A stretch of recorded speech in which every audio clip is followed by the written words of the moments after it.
तो फिलॉसफी क्या चीज़ है, इसको समझने के लिए मैं एक बहुत सुंदर कविता से बात शुरू करता हूँ। आधुनिक हिंदी साहित्य में कवि हुए सर्वेश्वर दयाल सक्सेना, शायद अपने नाम सुना हो उनका, बड़े प्रसिद्ध कवि थे। मेरे सबसे प्रिय कवियों में से एक है। जब मैं स्कूल में था तब से उनकी कविताएं मैं खूब मंच पर बोला करता था। तो उनकी कविता है, गोली खाकर एक के मुंह से निकला राम, पर दूसरे के मुंह से निकला माओ, और तीसरे के मुंह से निकला आलू। पोस्टमार्टम की रिपोर्ट है, पहले दो के पेट भरे हुए थे। खत्म हो गई, इतनी ही है। और अगर आप इस कविता को समझ पाए तो आप फिलोसफी समझने के लिए एकदम तैयार हैं। इस कविता का भाव ये है कि आप चाहे राम यानी कि धर्म के समर्थक हों, चाहे आप माओ यानी कि वामपंथ मार्क्सवाद के समर्थक हों, किसी भी विचारधारा, किसी भी दर्शन का समर्थक या विरोधी होने की पहली शर्त है कि पेट भरा होना चाहिए। पेट भरा है तो दिमाग में विचार आएंगे, पेट खाली है तो सपना भी रोटी का आता है। भरे पेट हर चीज होती है। कुछ लोग कहते हैं कि फिलॉसफी भरे पेट लोगों का दर्शन है, जिनका पेट भर गया है, फुर्सत में उनका क्या है, शौक है। हो सकता है सही बात हो। तो समझने की कोशिश करेंगे कि फिलॉसफी क्या है, जिसको हम भारत में दर्शन बोलते हैं, वो क्या है। और फिर मैं थोड़ी देर के बाद आपको इस कविता से लिंक करूंगा कि इस कविता से बात शुरू करने का क्या प्रयोजन था। सामान्य भाषा में आपने जितनी बार फिलॉसफी शब्द सुना होगा, दर्शन शब्द सुना होगा, कहाँ सुना होगा? जैसे आपके आसपास कोई बहुत गहरी बात कर दे, आप घबरा जाएं, आप क्या बोलते होंगे? यार तो फिलोसफर है यार, तो दार्शनिक टाइप का आदमी है, ऐसे बोलते होंगे। कभी ऐसे बोलते होंगे, ज्यादा फिलोसफर ना बन, चुपचाप जी ले अपनी जिंदगी, क्या बेकार की बात कर रहा। लेकिन आपने कुछ चीजों पे गौर किया होगा। जैसे ये गौर किया होगा कि जब हम पढ़ाई करते हैं, आप बीएससी करें, चाहे बीकॉम करें, चाहे बीए करें, फिर एमएससी, एमकॉम, एमए कर लेंगे, जैसे ही उसकी आगे बढ़ते हैं सबकी degree same, MPhil, master of philosophy. ऐसा क्या होता है कि साइंस, कॉमर्स, आर्ट्स सब अंत में फिलोसफी हो जाते हैं? और एमफिल के बाद और आगे बढ़े तो पीएचडी, डॉक्टरेट इन फिलोसफी। यानी हर विषय को पढ़ने के बाद अंत में आपको फिलोसफी में ही जाना है। और कहते हैं कि हर चीज की शुरुआत भी फिलोसफी से हुई है। जो शुरू का मनुष्य था ना, बहुत बेचैन रहता था, बहुत परेशान रहता था। मैं समझाऊंगा आपको कि वो इतिहास का कौन सा प्रसंग है जहां पर ऐसा हुआ। आप सोचिए, आज तो हम लोग बहुत अच्छी जिंदगी जीते हैं। आज तो हमारी मूल चिंता क्या है कि सोशल मीडिया पर मेरी पोस्ट पर लाइक आए कि नहीं आए, ये चिंता हमारी मूल चिंता है आजकल। उस जमाने की मूल चिंता ये थी कि आप पेड़ पे रहते हैं, अचानक तेज बरसात आ गई, ओले पड़ रहे हैं, आप समझ ही नहीं पा रहे कि हो क्या रहा है। अचानक बाढ़ आ गई, क्यों आ गई? बरसात क्यों आ रही है? बहुत तेज आंधी तूफान क्यों आ गया?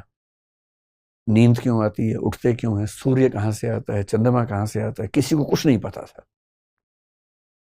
जिज्ञासा से भरे हुए लोग थे। सब लोग रोज सोते हैं, उठते हैं, एक दिन एक उठा ही नहीं। बदबू आने लगी थोड़ी देर के बाद, लोग उठा उठा के परेशान हैं। बाद में समझ में आया कि अच्छा भी शायद नहीं उठेगा, मर गया है। फिर एक दिन सपने में वो आदमी आ गया, अब वो परेशान कि तो मर गया था, फिर आ गया सपने के अंदर, ये क्या चल रहा है? किसी ने बुरा किया, अचानक उसके ऊपर एक पत्थर गिर गया, तो लोगों ने कहा अच्छा, बुरे कर्म का बुरा फल होता है। बहुत सारे ऐसा विश्लेषण, कल्पनाएं करते करते लोगों ने सोच सोच के बहुत सारी चीजें गढ़ी, जिनको हम सामान्य भाषा में फिलॉसफी या दर्शन कह देते हैं। लेकिन वहां तक पहुंचेंगे, थोड़ा सा समझते हैं। आज की चर्चा बहुत बेसिक चर्चा है, सिर्फ ये समझेंगे कि होता क्या है दर्शन, ताकि आप समझ सके कि इसमें आगे थोड़ा बहुत सीखने का मन आपका बचेगा या नहीं बचेगा। देखिए, दो शब्द हैं, एक शब्द है दर्शन, एक शब्द है फिलॉसफी। और हिंदी और अंग्रेजी में हमारे पास सबसे सामान्य शब्द यही हैं। तो कुछ लोग कह देते हैं कि दर्शन फिलॉसफी का या फिलॉसफी दर्शन का अनुवाद है। ऐसा है नहीं, दोनों अलग अलग शब्द हैं। ट्रांसलेशंस एग्जैक्टली नहीं होते हैं। दर्शन पढ़ेंगे, लैंग्वेज फिलोसफी पढ़ेंगे तो उसमें एक बड़ा महत्वपूर्ण सार ये भी है कि दुनिया के कोई भी दो शब्द पूरी तरह से पर्यायवाची नहीं होते हैं, सिनोमिनस नहीं होते हैं, उनमें थोड़ा बहुत गैप रह जाता है। दर्शन शब्द भारतीय परंपरा ने गढ़ा और दर्शन शब्द का जो मूल शब्द है वो दृश्य धातु से बना है। और दृश्य धातु का मतलब है कि देखने की क्रिया, देखना। अब देखते तो हम ही, आप मुझे देख ही रहे हैं इस समय, लेकिन मैं ये नहीं कहूंगा कि आप दार्शनिक हैं, है ना। देखना भी तो कई स्तरों पे होता है ना। जैसे इमोशनल इंटेलिजेंस की दुनिया में हम कहते हैं अक्सर कि आप किसी को देखें और एक सपाट तरीके से देखें और दूसरा देख के भांप सकें कि उसके मन में क्या चल रहा है। देखा तो दोनों ने, पर एक केवल देख पाया, दूसरा महसूस कर पाया। कोई हंस रहा हो तो उस पर एक शायर हुए दुष्यंत कुमार, आपने सुना होगा, बड़े प्रसिद्ध शायर है, हिंदी के सबसे प्रसिद्ध शायर है। एक शेर लिख के गए, सिर्फ शायर देखता है कह कहों की असलियत। कह कहा समझते हैं, ठहाका। सिर्फ शायर देखता है कह कहों की असलियत, हर किसी के पास तो वैसी नजर होती नहीं। अगर चार लोग ठहाके लगा रहे हो ना तो केवल शायर ही देख पाता है कि कितने असली हैं और कितने लोग अपना गम छिपा रहे हैं। तुम इतना जो मुस्कुरा रहे हो, क्या गम है जिसको छिपा रहे हो। एक तो ये दर्शन है कि आप वो देख पाए जो बाकी लोग नहीं देख पाए। पर ये जो दर्शन है ना, इमोशंस को देख पाना, ये इमोशनल इंटेलिजेंस कहलाता है। हम उसकी बात आज नहीं कर रहे हैं। हम बात कर रहे हैं कि संसार के बारे में और तमाम चीजों के बारे में कुछ ऐसा देख पाना जो सामान्य नजर से दिखाई नहीं पड़ता। और इसलिए आपने एक शब्द शायद कभी सुना होगा। एक तो आपने सुना है कि हमारे पास आंखें हैं, आंखों के लिए संस्कृत में एक शब्द चलता है चक्षु। सुना है आपने चक्षु शब्द? आपने एक शब्द और सुना होगा और वो शब्द है ज्ञान चक्षु। और कई बार लोग बोलते हैं कि आज मेरे ज्ञान चक्षु खुल गए। बहुत मुहावरा है, आम भाषा में चलता है। ज्ञान चक्षु बोलते हैं, कहीं कहीं प्रज्ञा चक्षु बोलते हैं। प्रज्ञा बुद्धि का सर्वोच्च स्तर माना जाता है फिलॉसफी में। कहीं कहीं एक शब्द चलता है दिव्य चक्षु, कि आज दिव्य चक्षु खुल गए, यानी कि अब मैं कुछ ऐसा देख पा रहा हूं जो पहले दिखता नहीं था। ऐसा होता है, जब तक हम गहराई में उतरते नहीं हमको लगता कोई गहराई है ही नहीं दुनिया में। उतरने के बाद ही समझ में आता है। और इसलिए सबसे आसान है किसी को खारिज करना, सबसे आसान। बुराई करना, खारिज करना मुश्किल है। गहराई में जाने के बाद, समझने के बाद ये कह पाना कि ठीक है कि गलत है। तो भारत में दर्शन का मतलब है प्रज्ञा चक्षु, ज्ञान चक्षु के स्तर पर जाकर इस दुनिया को, जीवन को, जीवन के रहस्यों को समझने की स्थिति में आना। मोटा मोटा मतलब मैं आपको समझाता हूं इसका क्या होता है। जब हम दर्शन पढ़ेंगे तो मैं कुछ और गहराई में जाएंगे, हालांकि उतनी गहराई में कभी नहीं जाएंगे जितना एमए की डिग्री में होती है, यूपीएससी के एग्जाम में होती है। हम केवल उतना समझेंगे फिलोसफी जितना एक आम आदमी को समझ में आए और उसको अपनी जिंदगी को बेहतर बनाने का मौका मिले। इस चैनल का मूल उद्देश्य जो मैंने आपको बताया था वो यही है कि चर्चाओं का स्तर बेहतर हो समाज में। तो दर्शन की बात क्यों बाबाओं से ही सुननी है हमेशा? भाई आप खुद सुन लीजिए, खुद बाबा बन जाइए, उसमें क्या दिक्कत है? अपना अपना, अपने अपने हिस्से के बाबा हम सब बन सकते हैं। क्यों किसी और से सीखेंगे? खुद सीखेंगे। तो आपने सुना होगा कि एक बार महात्मा बुद्ध ने तपस्या की, करीब 6 साल तपस्या की, उसके बाद उनको ज्ञान की प्राप्ति हुई। इतिहास में पढ़ाई होगा। वो कैसा ज्ञान था? जैन धर्म के संस्थापकों में जिनका सबसे ज्यादा सम्मान है, तीर्थंकर महावीर जैन, या भगवान महावीर कहते हैं, 12 साल तपस्या की उन्होंने, तब उनको ज्ञान की प्राप्ति हुई। केवल ज्ञान बोलते हैं जैन दर्शन में। गुरु नानक एक बार ज्ञान की खोज में जब परेशान थे, कहते हैं कि वो एक बार एक नदी पार करके गए, एक वन क्षेत्र में कुछ दिन, शायद 3 दिन वहां रहे, और उसके बाद उनको महसूस हुआ कि उनको रियलाइजेशन हो गया है। महर्षि अरविंद स्वाधीनता संग्राम में स्वाधीनता के सेनानी थे, फिर वो जेल गए, जेल में 1 साल एकांत कारावास में रहे। वहां उन्होंने एक रियलाइजेशन किया और जब बाहर आए तो उनको लगा कि राष्ट्रीय आंदोलन एक बड़ी बात है, पर बहुत बड़ी बात नहीं है, उससे कुछ बड़ा अब मुझे करना है। ये रियलाइजेशन हुआ। आदि गुरु शंकराचार्य हैं जो अद्वैत वेदांत की बात करते हैं, उन्होंने इसकी बात की। क्या ज्ञान होता है? एक दौर में जब मैं नास्तिक किस्म का व्यक्ति था, मुझे इन सब बातों में हंसी आती थी, बेकार की बात, क्या ज्ञान हो गया, हम इतना जीएस पढ़ रहे हैं, इतनी बुक पढ़ रहे हैं, तो ज्ञान नहीं हो रहा। लेकिन ऐसा होता है, मूर्ख व्यक्ति ज्यादा बोलता है, धीरे धीरे जब आप समझने लगते हैं, आप कम बोलने लगते हैं, समझ जाते हैं कि गहराई सिर्फ हमारे अंदर नहीं, हमसे गहरे गहरे बहुत लोग दुनिया में हुए हैं, हमसे बेहतर, हमसे अच्छे, हमसे गहरे अनगिनत लोग दुनिया में हैं। ये जो ज्ञान होता है ना, इसको बोलते हैं प्रज्ञा चक्षु का खुलना। दर्शन की भाषा में बोलते हैं कि हम दुनिया में जो कुछ भी समझते हैं वो कैटेगरीज में समझते हैं, हाँ ना, अच्छा बुरा। एक समय के बाद अब इन कैटेगरीज से मुक्त होकर सोचने की स्थिति में आते हैं। जैन धर्म में एक बड़ा गहरा विचार है स्यादवाद, हम जल्दी ही समझेंगे 2-4 दिनों में शायद। 2-4 दिन का मतलब वीडियो तो 7-7 दिन के बाद शायद आते हैं, मतलब 1 आध महीने बाद। इतनी गहरी बात जैन दर्शन ने कही स्यादवाद में, ज्ञान के स्तर पर, जिसको आजकल हम आर्टिफिशियल इंटेलिजेंस कहते हैं। अगर उसका बहुत गहरा बेस ढूंढना हो तो आपको जैन फिलॉसफी में नजर आएगा। तो जब आपकी ज्ञान की क्षमताएं अचानक बढ़ जाएं, खुल जाएं, और आपको ऐसे ऐसे सत्य नजर आने लगे जो पहले नजर नहीं आते थे, तो हम बोलते हैं कि आंखें तो वही हैं, पर उन्हीं आंखों से अब दिख कुछ और रहा है, कुछ गहरा दिख रहा है। अंग्रेजी का मुहावरा है रीडिंग बिटवीन द लाइन्स। एक लाइन में जो लिखा है, दूसरी लाइन में जो लिखा है, गहरे लोग उनके बीच में भी पढ़ लेते हैं। गहरे लोग शब्दों के बीच के गैप को भी पढ़ लेते हैं, और गहरे लोग कह के नहीं कहते, उनका कुछ नहीं कहना भी कहना होता है, साइलेंस को भी पढ़ लेते हैं। इसको बोलते हैं ज्ञान चक्षु, प्रज्ञा चक्षु। आपके तो खुले ही हुए देख के लग रहा है, लेकिन मतलब आसान नहीं होता है मुश्किल काम होता है। पश्चिम की दुनिया अलग है, भारत की दुनिया में एक सामान्य बात है। भारत में कुल 9 दर्शन हम मान के चलते हैं, जो स्थापित दर्शन है 9 है। इनमें से एक है चार्वाक, उसे अगर छोड़ दें, बाकी 8 का मानना है कि ये जगत दुखों से भरा है, और दुखों से मुक्त होने की प्रक्रिया दर्शन का, धर्म का मूल उद्देश्य है। दुखों से मुक्त कैसे होंगे, इसके लिए 8 का जवाब है मोक्ष, लिबरेशन, मुक्ति, निर्वाण, कैवल्य, अपवर्ग, उसी के बहुत सारे नाम हैं, और सब ने अपने अपने तरीके बताए हैं कि कैसे वो सब होगा। तो भारतीय दर्शन की नेचर सामान्यतः एक आध्यात्मिक किस्म की है, चार्वाक को छोड़ दें अगर। पश्चिम की दुनिया थोड़ी सी अलग है, और पश्चिम में शब्द चला फिलॉसफी, जो कि 2 शब्दों से मिलकर बना। एक शब्द है फिलॉस और एक है सोफिया। फिलॉस का मतलब होता है प्यार, मोहब्बत, इश्क, प्रेम। सोफिया का मतलब है ज्ञान, नॉलेज। अगर आपको ज्ञान से प्यार हो जाए, ज्ञान नाम के व्यक्ति से नहीं, ज्ञान, ज्ञान से प्यार हो जाए, विजडम, और ये जो ज्ञान होता है ना, इस ज्ञान के लिए नॉलेज बहुत हल्का शब्द है, ये विजडम है।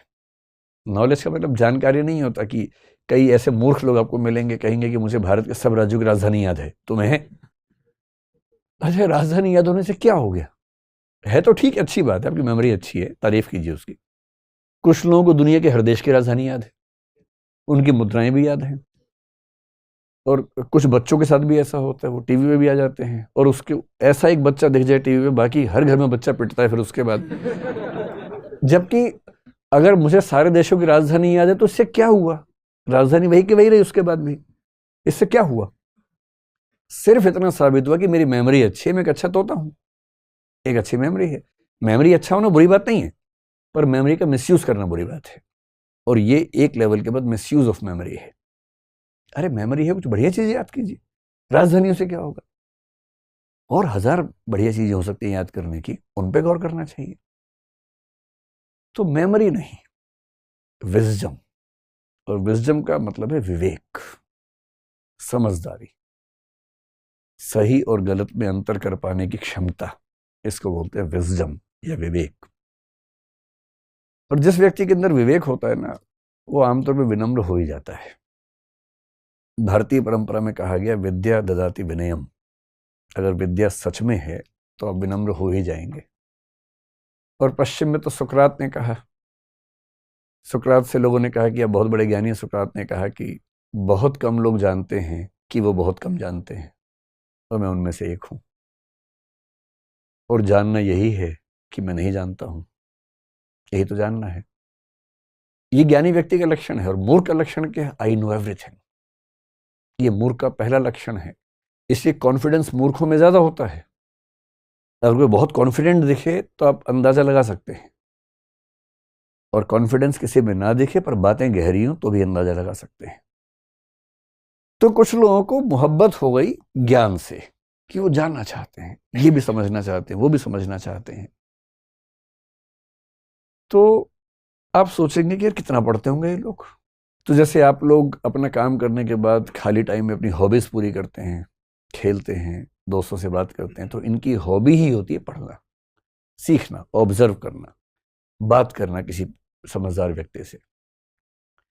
जॉन डेवी एक अच्छा दार्शनिक अमेरिका में 20वीं सदी में हुआ। उसने बड़ी गहरी बात कही।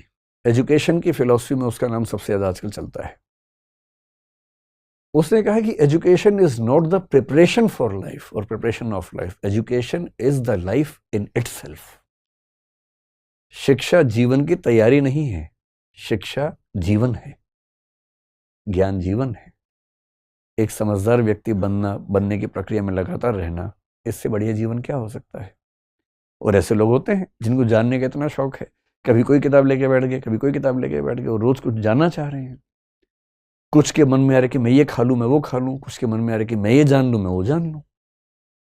तो यदि किसी को ज्ञान से, पढ़ाई से, चिंतन से, मनन से, सीखने से, ऑब्जर्व करने से, जानने से मोहब्बत होने लगे, तो समझ जाइए कि वो व्यक्ति फिलॉसफी की राह पे चल पड़ा है।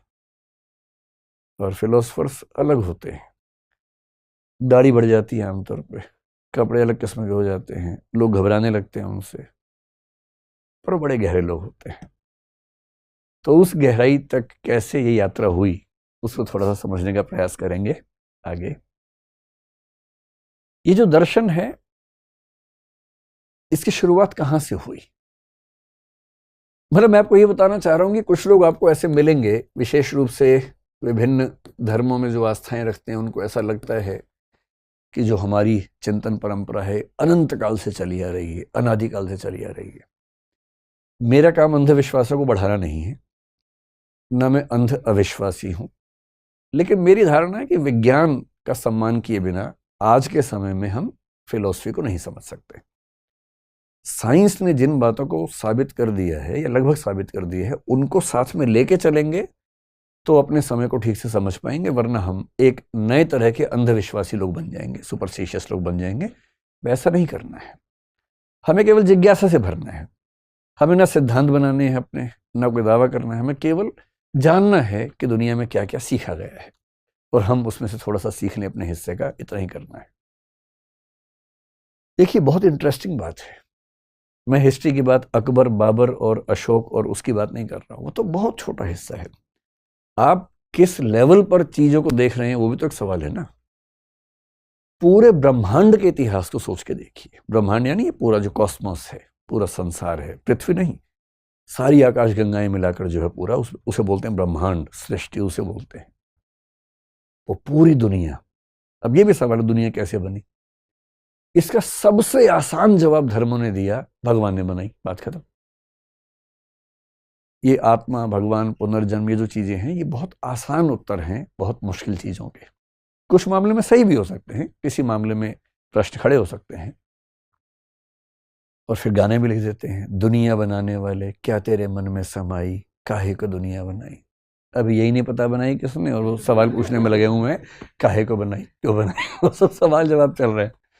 जो हिस्ट्री है अभी दुनिया की, अगर वैज्ञानिकों की बातों का साक्ष्य मानो, ऐसा माना जाता है कि लगभग 450 करोड़ साल पहले इस संसार का अस्तित्व शुरू हुआ। 450 करोड़ बोल रहा हूं मैं, 450 साल नहीं बोल रहा हूं। 450 करोड़ साल पहले, 4.5 बिलियन ईयर्स एगो। अगर आपको बहुत आत्मविश्वास हो, बहुत घमंड रहता हो अपने ऊपर, थोड़ी देर में ठीक हो जाएगा। बस ये समझ लीजिए कि इस पूरे संसार में हमारी हैसियत क्या है। 450 करोड़ साल पहले ये संसार बना, ऐसा मानते हैं। बिग बैंग वाले मानते हैं, या जो स्टडीज होती हैं उसके बेस पे अनुमान लगाते हैं कि प्रोसेस कब शुरू हुआ। तो आजकल का जो अनुमान है 450 करोड़ साल पहले का है। हो सकता है थोड़ा बहुत वो कल को एडजस्ट हो जाए, लेकिन अभी के हिसाब से 450 करोड़ साल ही मान लिया जाता है उसको, तो हम उतना ही मान के चलते हैं। ठीक है, तो ये हो गया, संसार बन गया। यानी जिस संसार में आपने आंखें खोली हैं, दुनिया बनाने वाले क्या तेरे मन में समाई, ये 450 करोड़ साल पहले की बात चल रही है। उस संसार में कोई जीवन नहीं था, लाइफ नहीं थी, पौधा भी नहीं था, कुछ भी नहीं था। आजकल की जो धारणा है उसके हिसाब से 370 करोड़ साल पहले, आज से पहली बार लाइफ यानी कि जीवन देखा गया। देखा गया मतलब जो स्टडीज हैं उससे लगता है कि उसके आसपास लाइफ पहली बार आई होगी। अब ये लाइफ कैसे आई, क्या उस समय कोई आत्मा पहली बार आई, या चेतना आई, क्या आया, वो सब रिसर्च की बातें हैं। लेकिन पहली लाइफ, और पहली लाइफ सीधी सी बात है मनुष्य तो नहीं था, है ना। इवोल्यूशन की थियरी में आजकल लोगों का विश्वास ज्यादा है। एक विचार दर्शन में क्रिएशनिज्म, जिसका मतलब है कि इस दुनिया को क्रिएट किया ईश्वर ने। एक है इवोल्यूशनिज्म कि ये दुनिया विकसित होते होते अपने आप ऐसी हुई, जो डार्विन जैसे लोग कहते हैं।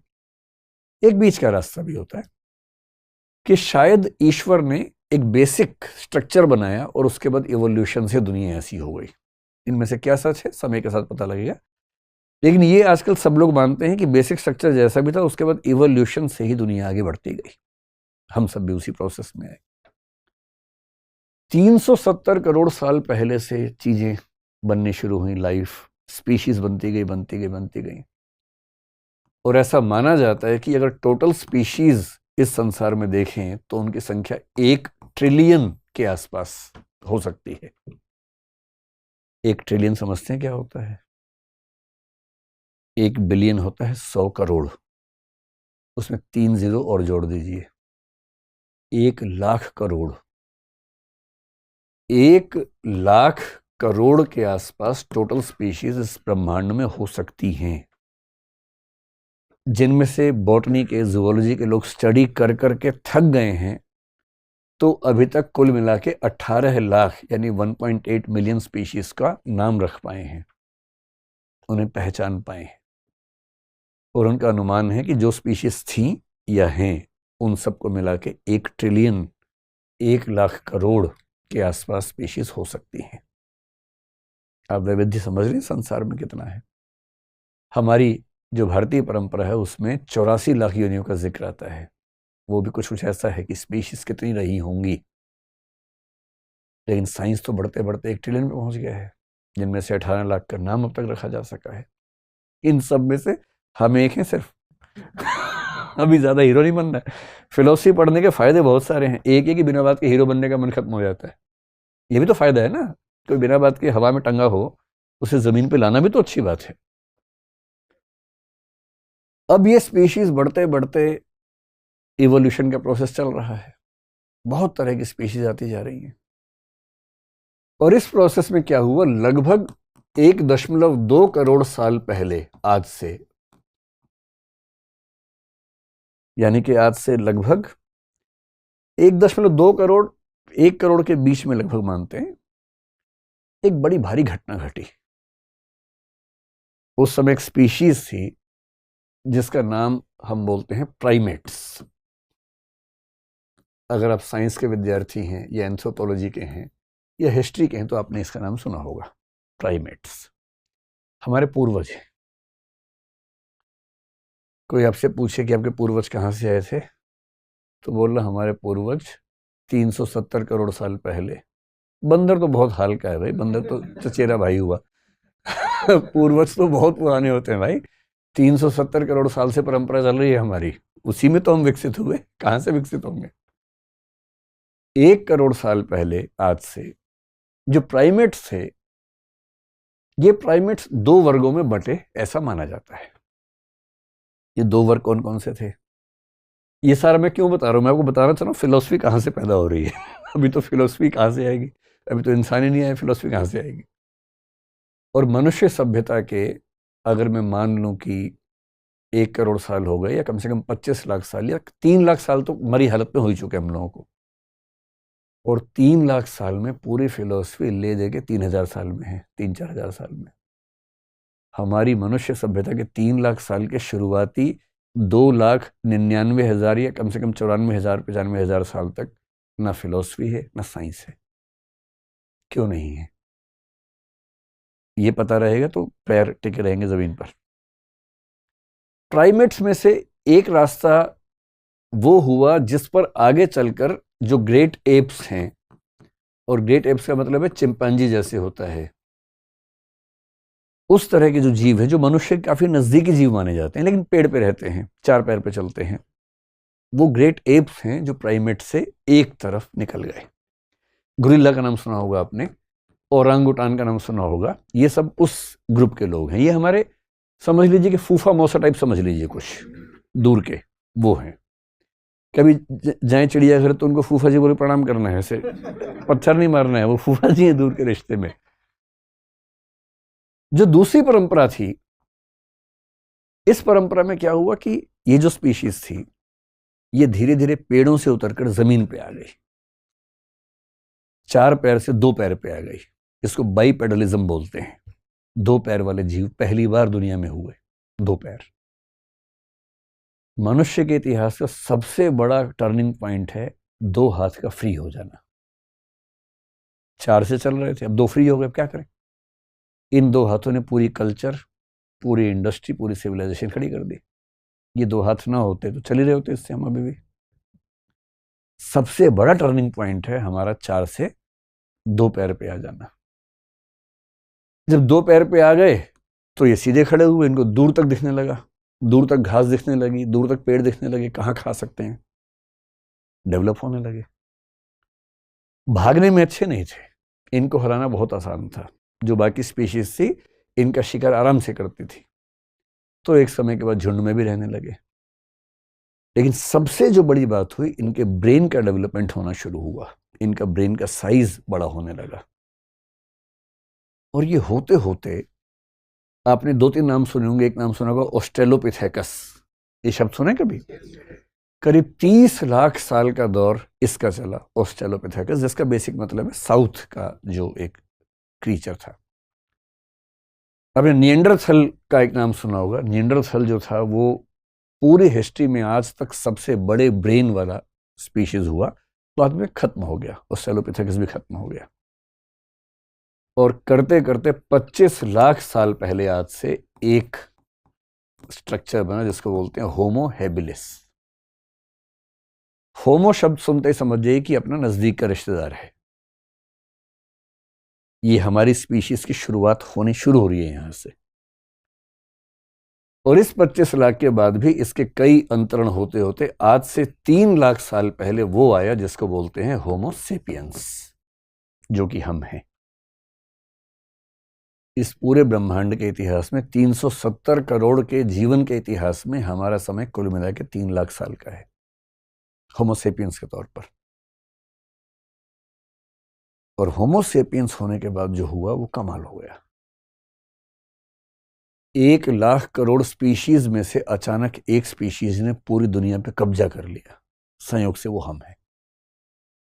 बाकी सबको जीना मुश्किल कर दिया, अलग बात है, लेकिन हमें तो सब कुछ हासिल हो गया, इंसान को सब हासिल होने लगा।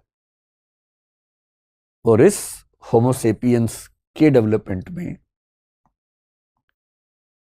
जो 3 लाख साल से शुरू हुआ, आज से 75,000 साल पहले एक बहुत बड़ी घटना घटी। अगर आपने एक किताब पढ़ी हो, अब मैं जो बात बोल रहा हूं उस किताब का जिक्र है, वो युवाल नोह हरारी का नाम सुना होगा आपने। सेपियंस नाम से किताब है ये, sapiens a brief history of man. उसने एक खास जिक्र किया, इस घटना का जिक्र उसने किया कि 75,000 साल पहले कॉग्निटिव रिवॉल्यूशन, यानी कि एक ज्ञानात्मक क्रांति इस होमो सेपियंस की दुनिया में हुई। ये जो लेखक हैं इजराइल के व्यक्ति हैं, बहुत गहरे चिंतक हैं, इस समय दुनिया में सबसे ज्यादा पढ़े जाने वाले व्यक्तियों में से एक हैं। आज से 75,000 साल पहले एक बौद्धिक या वैचारिक या ज्ञानात्मक क्रांति हुई, कॉग्निटिव रिवॉल्यूशन हुआ, यानी इस होमो सेपियंस की दिमागी क्षमताएं अचानक बढ़ने लगी, मतलब बड़ी बहुत प्रोसेस में, लेकिन इस समय आगे दिखने लगी। कई क्षमताएं बढ़ी, लेकिन जिस क्षमता पर इन्होंने बहुत ज्यादा जोर दिया है वो है इमेजिन करने की क्षमता, इमेजिनेशन, कल्पना करने की क्षमता। पहली बार किसी स्पीशीज ने कल्पनाएं करनी शुरू की। बिल्लियां कल्पनाएं नहीं कर पाती हैं, चूहे, गधे, घोड़े कल्पना नहीं कर पाते हैं, हम कर पाते हैं। हम कुछ भी कल्पना कर सकते हैं। हम परलोक की कल्पना कर सकते हैं, हम ईश्वर की कर सकते हैं, आत्मा की कर सकते हैं, पुनर्जन्म की कर सकते हैं, स्वर्ग की कर सकते हैं, नरक की कर सकते हैं, भूत प्रेत की कल्पनाएं कर सकते हैं, क्योंकि हमारे पास कल्पना करने की क्षमता है। जिनके पास क्षमता नहीं है वो नहीं कर पाते, सिंपल सी बात है। हमारे अंदर इंटेलिजेंस का विकास हुआ। इंटेलिजेंस का विकास इसमें अचानक नहीं हुआ, एक प्रोसेस में चल रहा है लगातार। हम बौद्धिक हैं, हम सोच पाते हैं, तर्क कर पाते हैं, युक्ति कर पाते हैं, रीजनिंग कर पाते हैं, लॉजिकल जो निष्कर्ष है वो निकाल पाते हैं, डिडक्शन कर पाते हैं, इंडक्शन कर पाते हैं। तीसरी बात यह है कि हमारी मेमोरी, आप एनिमल्स को देखेंगे उनके पास मेमोरी बहुत कम होती है, नहीं के बराबर होती है। कुछ हुआ उनको थोड़ी देर याद रहेगा, फिर भूल जाएंगे, 4 दिन बाद तो नहीं याद रहेगा। और यदि आप उनसे 3 साल बाद कहेंगे पिछले अपने जीवन की 3 बड़ी घटनाएं बताओ, वो भी सीक्वेंस में, याद ही नहीं आएगा। याद आएगा तो सीक्वेंस में याद नहीं आएगा। हमारी मेमोरी में सीक्वेंस भी बना रहता है, लिंकेजेस बनी रहती हैं। और क्योंकि हमारे पास ऐसी मेमोरी है, हमारे पास ऐसी चिंतन क्षमता है, हमारे पास ऐसी इमेजिनेशन की क्षमता है, क्रिएटिविटी की क्षमता है, और इन सारी चीजों ने मिलाकर हमें एक ऐसी स्थिति मिला दिया कि इससे हमने सबसे पहले बनाई लैंग्वेज। किसी भी दूसरी स्पीशीज के पास उतनी उन्नत भाषा नहीं है जितनी हमारे पास है। हम कितना कुछ शेयर कर लेते हैं क्योंकि भाषा है, और भाषा है तो सोच भी ज्यादा पाते हैं, क्योंकि जब हम भाषा सीखते हैं तो उसी के साथ सोचते भी हैं साथ साथ। एनिमल्स के पास, बर्ड्स के पास भाषा है, पर वो बहुत बेसिक भाषा है जो केवल ये बता पाती है अपनी माँ को कि मुझे भूख लगी है, मुझे गुस्सा आ रहा है। जो 8-10 बेसिक इमोशंस हैं उनको एक्सप्रेस करना उनके बस की बात है, लेकिन कॉम्प्लेक्स आइडियाज को एक्सप्रेस करना उनके बस की बात नहीं है। पर हमारे बस की बात है, भाषा हमारे पास है। और इस भाषा ने इतना कमाल किया, और जो कॉग्निटिव रिवॉल्यूशन हुआ इसकी वजह क्या है? हमारे दिमाग का आकार बढ़ा। मैं भी उस पर आता हूँ, आकार कैसे बढ़ा, या पहले इसी को थोड़ा समझते हैं फिर वापस इस पे आएंगे। कुछ लोग मानते हैं कि जो हमारा ब्रेन का साइज है वो बहुत क्रूशियल साबित हुआ। बहुत सिंपल सा एग्जांपल समझ लीजिए। ब्रेन का साइज कैसे नापते हैं? तो ब्रेन वॉल्यूम नापते हैं। जैसे जो खोपड़ी है, उस खोपड़ी में कितनी रेत भरी जा सकती है, उससे तय होता है कितना वॉल्यूम है। इसको सेफेलिक इंडेक्स कुछ लोग बोल देते हैं। तो जो होमो हैबिलिस था 25 लाख साल पहले, उसके दिमाग में लगभग 500 से 700 क्यूबिक सेंटीमीटर का स्पेस था। इतनी सी खोपड़ी समझ लीजिए, एक हाथ के बराबर की। 500 से 700 क्यूबिक सेंटीमीटर का स्पेस था। ये होमो हैबिलिस है, जो हमारी परिवार का सबसे पुराना सदस्य माना जा सकता है। और आज के जो होमो सेपियंस हैं उनका कितना है? तो इसमें पुरुषों का महिलाओं से थोड़ा सा ज्यादा है। पुरुष लोग बहुत हीरो बनते हैं इस बेसिस पे, लेकिन इसमें ज्यादा लोड लेने की जरूरत नहीं। पर हाँ, सच है कि ऐसा है। 1260 क्यूबिक सेंटीमीटर आज के सामान्य मनुष्य का ब्रेन का साइज है, और होमो हैबिलिस का करीब 600 के आसपास था। डबल से ज्यादा हो गया।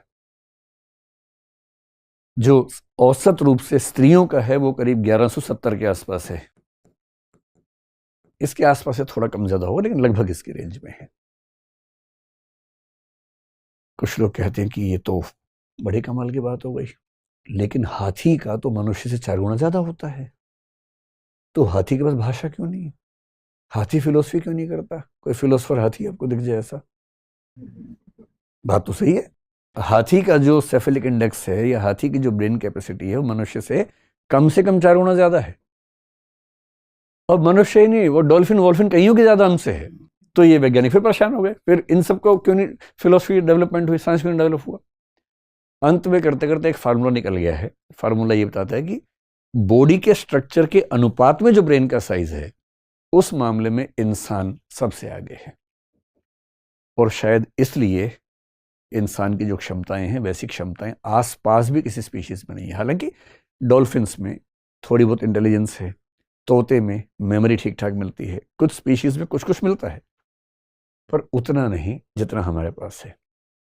हाँ, इलॉन मस्क का बस चला तो आज से 15, 20, 25 साल बाद ये बातें पुरानी हो जाएंगी, क्योंकि उसकी लेबोरेटरी में कुछ बंदर आजकल वीडियो गेम खेल रहे हैं, क्योंकि उसने एक चिप बना दी है। न्यूरालिंक एक कंपनी है, एक चिप बना के उनके दिमाग में फिट कर दी है, और वो 6ठी 7वीं क्लास के मैथमेटिक्स के स्टूडेंट की हैसियत से वीडियो गेम खेलने लग गए हैं।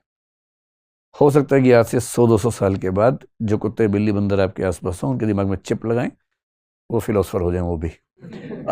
अभी फिलहाल तो ऐसा नहीं है। एक दिन कभी न्यूरालिंक के बारे में बड़ा इंटरेस्टिंग टॉपिक है, बात करेंगे कि ब्रेन के स्तर पे क्या छेड़खानी इस समय कई कंपनियां कर रही हैं। न्यूरालिंक उनमें से एक बड़ी शानदार कंपनी है। एक साइबोर्ग कंसेप्ट आता है, साइबरनेटिक ऑर्गेनिज्म, वो बहुत जल्दी रियलिटी बनने वाला है हमारे सामने। बहरहाल, अब इसमें क्या हुआ कि ब्रेन तो बड़ा हुआ, लेकिन ब्रेन में जो सबसे महत्वपूर्ण बात है, मैंने एक जो वीडियो बनाया था कुछ दिन पहले नार्को वगैरह के बारे में, उसमें एक कंसेप्ट का जिक्र किया था, प्री फ्रंटल कॉर्टेक्स। ये हमारे दिमाग का आगे का हिस्सा है, बड़ा हिस्सा है। जितने भी कॉम्प्लेक्स आइडियाज हैं वो सारे यहीं जनरेट होते हैं, और जितने भी अपराध हैं वो भी यहीं जनरेट होते हैं। इसलिए अपराधी व्यक्ति हो, कोई बहुत सिजोफ्रेनिक किस्म का हो, बहुत टेंशन में रहता हो, एंग्शियस रहता हो, इन सब का ये वाला हिस्सा काफ़ी एक्टिव होता है। और क्रिएटिव लोगों का, साइंटिस्ट लोगों का भी एक्टिव होता है। तो अपराधियों को ठीक करने के लिए एक थेरेपी निकाली गई थी कि उनका वो हिस्सा बाकी हिस्सों से तार काट देते हैं बीच में। इसको बोलते हैं लोबोटॉमी, मैंने जिक्र किया था पिछले वीडियो में। पर मनुष्य जो बहुत बौद्धिक बना, उसकी बड़ी वजह है कि एक तो दिमाग बड़ा हुआ और प्री फ्रंटल कॉर्टेक्स हमारा मेनली बड़ा हुआ, और हम कॉम्प्लेक्स चीज़ों पर सोचने की क्षमताओं से युक्त हो गए जो बाकी स्पीशीज के लोग नहीं सोच सकते। अगर ये बंदर बोलने भी लग जाएंगे तो भी आप जब उनसे बात करेंगे, भैया कर्म सिद्धांत जानते हो और साइंस जानते हो, इलेक्ट्रॉन जानते हो, नहीं समझ पाएंगे क्या बकवास कर रहे हो आप लोग, क्योंकि उतना कॉम्प्लेक्स थिंकिंग की क्षमता उनके पास नहीं। तो ये सारा खेल कितने साल का है? लगभग पिछले 70,000 साल का, जब ये क्रांति हुई। 70,000 साल पहले, 75 नहीं, 70,000 साल पहले। अब देखिए मनुष्य के पास क्या है? भाषा है, इमेजिनेशन, इंटेलिजेंस, ये सब हो गया है। ये सब हो गया तो उसने क्या बना दिया? उसने सोसाइटी बना दी, उसने फैमिली बना दी। कभी आपने किसी स्पीशीज में फैमिली देखी है? मतलब वो बंदर बंदरिया की शादी मदारी करवाता, उसे छोड़ दीजिए, वरना कभी आपने देखा होगा एक बंदर फैमिली जा रही है, बड़ा बंदर, उसकी पत्नी, 3 बच्चे पीछे पीछे जा रहे हैं, ऐसा कभी नहीं देखा होगा ना। माँ और बच्चे देखे होंगे, क्योंकि माँ और बच्चे नेचुरल फैमिली है। बाप फैमिली का नेचुरल हिस्सा नहीं है, वो तो इंसानी सभ्यता में धीरे धीरे होते होते हो गया। नेचुरल पार्ट वो फैमिली का नहीं होता है। फैमिली बनी, मैरिज बनी, किनशिप बना, समाज के नियम बने, नॉर्म्स बने, नैतिक नियम बने, ये करना ठीक है, वो करना गलत है, सब बना क्योंकि खोपड़ी ऐसी बन गई। उसके साथ क्या बना? स्टेट बन गया, राज्य, विधायिका, कार्यपालिका, न्यायपालिका, कानून बनाओ, ये कानून, रूल, रेगुलेशन, ये सब कैसे बना? क्योंकि खोपड़ी वैसी हो गई है, दिमाग काम कर रहा है। इसी में इकोनॉमी बनी, मार्केट बना, सब कुछ बना। ये सारे के सारे स्ट्रक्चर्स जो हमारी ह्यूमन सोसाइटी के हैं, ये सारे इसलिए हैं क्योंकि हमारे पास कॉग्निटिव कैपेबिलिटीज बाकी स्पीशीज की तुलना में बहुत ज्यादा हैं, जो कि केवल पिछले 70,000 साल का काम है। देखिए अभी भी फिलॉसफी नहीं आई है, फिलॉसफी अब आएगी इसके बाद। क्यों अब आएगी? क्योंकि फिलॉसफी के लिए चाहिए पेट भरा और फुर्सत का होना, दोनों चीजें चाहिए। अभी तक क्या है? अभी तक फुर्सत नहीं आई है। ये भी सारा इसी का खेल है, वरना कहाँ इतना। किसी मच्छर से बोलिए बना के देखो, तू कैसे कैसे बनाएगा? इतना टेक्निकल दिमाग कहाँ से लेके आएगा? तो हमारे पास है ना। 10,000 साल पहले आखिरी बड़ी घटना घटी, जिसको बोलते हैं नियोलिथिक रिवॉल्यूशन।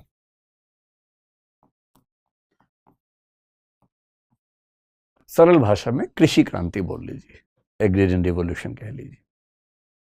10,000 साल पहले इंसान को पहली बार यह समझ में आई कि खेती कैसे की जा सकती है। उसके पहले खेती नहीं आती थी। पेड़ पौधे थे, फल फूल होते थे, खाते थे उनको, पर खेती खुद करना नहीं आता था। सोच लीजिए कैसा जीवन रहा होगा उनका। पेट भरने के लिए क्या करेंगे? दो ही तरीके हैं, या तो किसी को मार के खाएंगे, जिसको हम आखेटक समाज बोलते हैं, हंटिंग सोसाइटी बोलते हैं, या इकट्ठा करेंगे, गैदरिंग सोसाइटी बोलेंगे कि भाई वहां बहुत सारे पेड़ हैं, वहां से फल तोड़ के ले आओ, सब्जियां तोड़ के ले आओ, खा लो, यही सब कर सकते हैं। एक पूरा क्लैन है, कुनबा है, ट्राइब है, एक कबीला है, एक जगह गया, वहां के पेड़ पौधे खत्म हो गए, अब क्या करेंगे? जाना पड़ेगा। उन्हें हम क्या बोलते हैं? घुमंतु जनजातियां, खाना बदोश जनजातियां, जो नोमैडिक ट्राइब्स होती हैं, ये बोलते हैं। तो ये तो हमारा इतिहास है, सबका इतिहास है, क्या कर सकते हैं। नियोलिथिक रिवॉल्यूशन ने पहली बार कमाल क्या किया कि हमें खेती करना समझ में आ गया। और जब पहली बार खेती करना समझ में आ गया तो ये क्लियर हुआ कि अब हमें कहीं जाने की जरूरत ही नहीं है, न मारने की जरूरत है। वेजिटेरियनिज्म एक विचार के तौर पर पहली बार वहां से डेवलप होगा। उसके पहले कैसे डेवलप होगा? कि हम बिना हिंसा किए और बिना भटके जिंदा रह सकते हैं। और जब खेती होनी शुरू हुई तो पहली बार इंसान का समाज एक स्थान पर टिकना शुरू हुआ। पहली बार सरप्लस प्रोडक्शन होना शुरू हुआ कि जरूरत है 100 किलो अनाज की, हो गया 120 किलो। जब पहली बार सरप्लस प्रोडक्शन होने लगा तो यह हुआ कि कुछ व्यक्ति काम कम भी करेंगे तो भी काम चल जाएगा। और तब समाज के समझदार व्यक्तियों से यह अपेक्षा की गई कि आप सोचिए, नए स्ट्रक्चर्स पर सोचिए, क्या होना चाहिए, कैसे करना चाहिए। और जब पहली बार पेट भरा और पहली बार फुर्सत मिली तो उससे क्या विकसित हुआ? उससे विकसित होने लगा दर्शन। क्यों ऐसा है? वेस्ट की दुनिया में, पश्चिम की दुनिया में मानते हैं कि सबसे पहला फिलोसोफर, सबसे पुराना फिलोसोफर उनका कब हुआ? उसका नाम है थेल्स। और कब हुआ? 6th century BC। ये जुम्मा 2800 साल पहले, सिर्फ 2800 साल पहले। मतलब आप सोचिए 370 करोड़ साल के जीवन के इतिहास में 2800 साल पहले पहला दार्शनिक पैदा हुआ पश्चिम में। भारत का दर्शन उनसे बहुत प्राचीन है। और भारत में तो 6th सेंचुरी BC में तो बुद्ध और महावीर अपना दर्शन दे रहे हैं। और वो किसके खिलाफ दे रहे हैं? वैदिक औपनिषदिक दर्शन के विरुद्ध हैं, विरुद्ध या कम से कम उससे संशोधन करना चाह रहे हैं। इस समय से कम 1000 साल पहले हमारे पास वेद और उपनिषद का दर्शन विकसित रूप में आ चुका है। लेकिन आप 1000 साल और पीछे कर लेंगे, 1500, 1600 BC, 2000 BC मान लेंगे, जो आजकल के रिसर्चेस आमतौर पर इंडिकेट कर रही हैं, तो भी तो दर्शन का कुल इतिहास हमारा 4000 साल पुराना हुआ। और ये इसीलिए है कि 10,000 साल पहले पहली बार वो परिस्थितियां बनी कि हमारी क्षमताएं भी थी, स्थितियां भी बनी, चिंतन हल्का हल्का शुरू हुआ और आगे चलकर व्यवस्थित होकर दर्शन या फिलॉसफी के रूप में डेवलप हुआ। साइंस भी आई।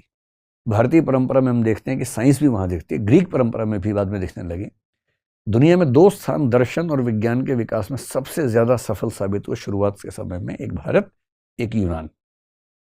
बेबीलोनियम में भी है, मिस्र में भी है, लेकिन विज्ञान और दर्शन का ज्यादा विकास यूनान और भारत में आपको दिखेगा, क्योंकि इन दोनों स्थानों पर चिंतन की परंपरा थी, विमर्श की परंपरा थी, रोक टोक नहीं थी। हर व्यक्ति सोचे, गहरा सोचे, इसकी आजादी उस समय दी गई। सबको न भी दी गई है तो कम से कम वैचारिक आजादी एक स्तर पर मिली। वहां भी सबको नहीं मिली, यहां भी सबको नहीं मिली, पर जिनको मिली ठीक से मिली। इसलिए आपको यूनान में उस समय कौन दिखेगा? पार्मेनाइडिस दिख जाएगा आपको, हेराक्लाइटस दिखेगा, या जिसको आप मैथ्स में सॉल्व करते हैं थ्योरम, पाइथागोरस दिखेगा। उसी समय का व्यक्ति है पाइथागोरस। अरस्तु सबसे पहला बड़ा वैज्ञानिक माना जाता है, वो उस समय का व्यक्ति है। हेरोडोटस जो इतिहास का एक व्यक्ति मानते हैं, वो उस समय का व्यक्ति है। क्योंकि वहां विशेष रूप से एथेंस नाम के एक शहर में ऐसी परंपरा थी। भारत में ऐसी परंपरा रही, इसलिए दर्शन का विकास इतना धूमधाम से हुआ, विज्ञान का विकास हुआ, गणित का विकास हुआ, प्राचीन काल में दिखता है। क्योंकि जिन जिन समाजों ने चर्चा की संस्कृति को प्रमोट किया, वहां वहां विज्ञान और दर्शन खूब तेजी से बढ़े। और इसलिए ईसा पूर्व 600 के आसपास से पश्चिम में और उसके 1000-1500 साल पहले से भारत में आपको दर्शन का विकास ठीक से नजर आने लगता है। इसलिए ऐसी बातों में मत आइएगा कि हमारा दर्शन तो 10 लाख साल पुराना है, हमारा दर्शन तो 380 करोड़ साल पुराना है। ये सब ना कल्पनाएं हैं, आस्थाएं हैं, भावनाएं हैं। कुछ लोगों को भावनाएं हैं, किसी को भावना है तो अच्छा है, हमें उससे क्या दिक्कत है। लेकिन जब आप सोचने के स्तर पे आएंगे तो आपको समझना पड़ेगा कि सच कहाँ है और हमारा एग्जिस्टेंस क्या है। अब यह है कि दर्शन किन प्रश्नों का जवाब देता है। आपके बहुत सारे प्रश्न होते होंगे ना मन में, क्योंकि आप अभी पेट ठीक ठाक भरा ही हुआ है, फुर्सत भी दिन में 2 घंटे मिल ही जाती होगी, तो थोड़ी बहुत चैटिंग करने के बाद भी थोड़ी फुर्सत रहती ही होगी आपके पास ना। उससे मन में सवाल आता ही होगा कि मैं कौन हूँ, कहाँ से आया हूँ, कहाँ जाऊँगा, मरने के बाद बचूंगा कि मर ही जाऊँगा। अच्छा, एक मरना वो होता है, एक इस उम्र में जो बार बार मरते हैं किसी के ऊपर वो होता है, ये दोनों मरना समान होता है कि भिन्न भिन्न होता है, पुनर्जन्म होगा कि नहीं होगा, पिछले जन्म में मैं क्या था, अगले में क्या बनूंगा, ऐसे बहुत सवाल आते हैं। कुछ ऐसी पुस्तकें लोग वहाँ से ढूंढते हैं। मेरा कॉलेज का एक दोस्त अब तो बहुत बड़ा अधिकारी है, बहुत ही बड़े स्तर पे है पुलिस में। वो जब स्टूडेंट था तो कहीं से ढूंढ के आ गया था, किसी के पास गया था तो उनके पास कोई पुस्तक थी, उससे पता लगता है कि आप पिछले जन्म में क्या थे, अगले में क्या बनेंगे। तो आया तो बड़ा जोश से गया था, वापस आया बहुत दुखी दुखी। तो मैंने पूछा क्या हुआ, तो बोला यार पता लगा पिछले जन्म में गधा था। तो मैंने मजाक में कहा, मैंने कहा गलती से इस जन्म का बता दिया होगा, पिछले जन्म का नहीं बताया होगा। तो उससे कहा नहीं पिछले जन्म का बताया, इसमें तो मनुष्य हैं। फिर मैंने कहा ठीक है पिछले जन्म हो तो गया, टेंशन किस बात की है। बोला अरे नहीं यार, अगले में भी गधा लिखा हुआ। तो मैंने कहा दरअसल ये हैट्रिक है तुम्हारी, तुम्हें आइडिया नहीं इस बात का। और तो ऐसा भी है, पता नहीं अगले जन्म में क्या बन जाए क्या ना बने। तो रहस्य है इन सब चीज़ों को लेकर, जिज्ञासा तो होती है। तो थोड़ा सा समझ लीजिए कि फिलॉसफी में क्या क्या होता है, ताकि आप ये समझ सकें कि अगली चर्चा में आने की भाग जाना है आज से ही। तो आज की चर्चा के बाद कुछ लोग अगली चर्चा में भाग लेंगे, बाकी लोग भाग लेंगे, है ना। तो 2 ही तरीके हो सकते हैं। तो फिलॉसफी में हम लोग क्या क्या समझने का प्रयास करते हैं। फिलॉसफी में सब कुछ पढ़ा जाता है। कहते हैं philosophy is the mother of all sciences, mother of all disciplines. क्यों? क्योंकि शुरुआती मनुष्य जब बहुत परेशान होता था, अचानक बरसात आने लगी, शिकार करने गए थे, सामने शेर आ गया भूखा, वो भी भूखा है शिकार करने के लिए। आप भी गए थे हिरण के चक्कर में, हिरण पीछे से देख रहा है, एंजॉय कर रहा है। आप भगवान से प्रार्थना करें, हे भगवान मुझे बचा लो, मुझे हिरण दे दो। सोचिए, शेर ने भी प्रार्थना की थी, हे भगवान एक मनुष्य देना, बहुत दिन से नहीं खाया है। अब भगवान तो न्यायप्रिय है, दोनों के साथ न्याय करना है उसे। तो उसकी बात सुन के आपको उसके सामने ले गया, तब तक आपने प्रार्थना कर दी, अब पशु पेश हो गया ना। बड़ा मुश्किल है, इन प्रश्नों का जवाब कैसे दें। प्रार्थना केवल हम थोड़ा ना कर रहे, कि आप तो और स्पीशीज भी कर रहे। बड़ी मुश्किल दुनिया थी उस समय। तो उस समय के जो मतलब बुद्धिमान लोग थे वो सोचते थे बहुत ज्यादा, ऑब्जर्व करते थे दुनिया को, चिंतन करते थे, कल्पनाएं करते थे, और वहां से जो भी सोचा वो फिलॉसफी हो गई। आगे चल के क्या हुआ, कुछ कुछ विषय बनने लगे, फिजिक्स बना, केमिस्ट्री बना, बायोलॉजी बना। जो विषय अपने आप में इंडिपेंडेंट होता गया वो साइंस में चला गया, और जो साइंस नहीं सोच पाती है वो अभी भी फिलॉसफी में रहता है। और इसलिए फिलॉसफी की जो सबसे मजेदार ब्रांच है उसको बोलते हैं मेटाफिजिक्स। हिंदी में इसका नाम होता है तत्व मीमांसा। आप शब्दों के कठिनाई पर मत जाइए, ये लोग जानबूझ के मुश्किल शब्द रखते हैं ताकि आम आदमी इसकी ओर देखेगा भी नहीं, लेकिन चीजें बड़ी आसान होती हैं, नाम मुश्किल होते हैं केवल। मेटाफिजिक्स का मतलब ये जो फिजिक्स के परे है। फिजिक्स एक विषय के रूप में भी, जहां तक फिजिक्स ने रिसर्च कर ली वो फिजिक्स, जो नहीं कर पाया वो मेटाफिजिक्स। जैसे फिजिक्स बोलेगा दुनिया एटम से बनी है, आप बोलेंगे हाँ ठीक है, आगे बोलो। एटम के अंदर न्यूक्लियस है, हाँ ठीक है, उसके अंदर प्रोटॉन, प्रोटॉन और न्यूट्रॉन है, अच्छा, इलेक्ट्रॉन बाहर घूम रहे हैं, अच्छा। अब ये कहेंगे इलेक्ट्रॉन घुमाया किसने, ये मेटाफिजिक्स है।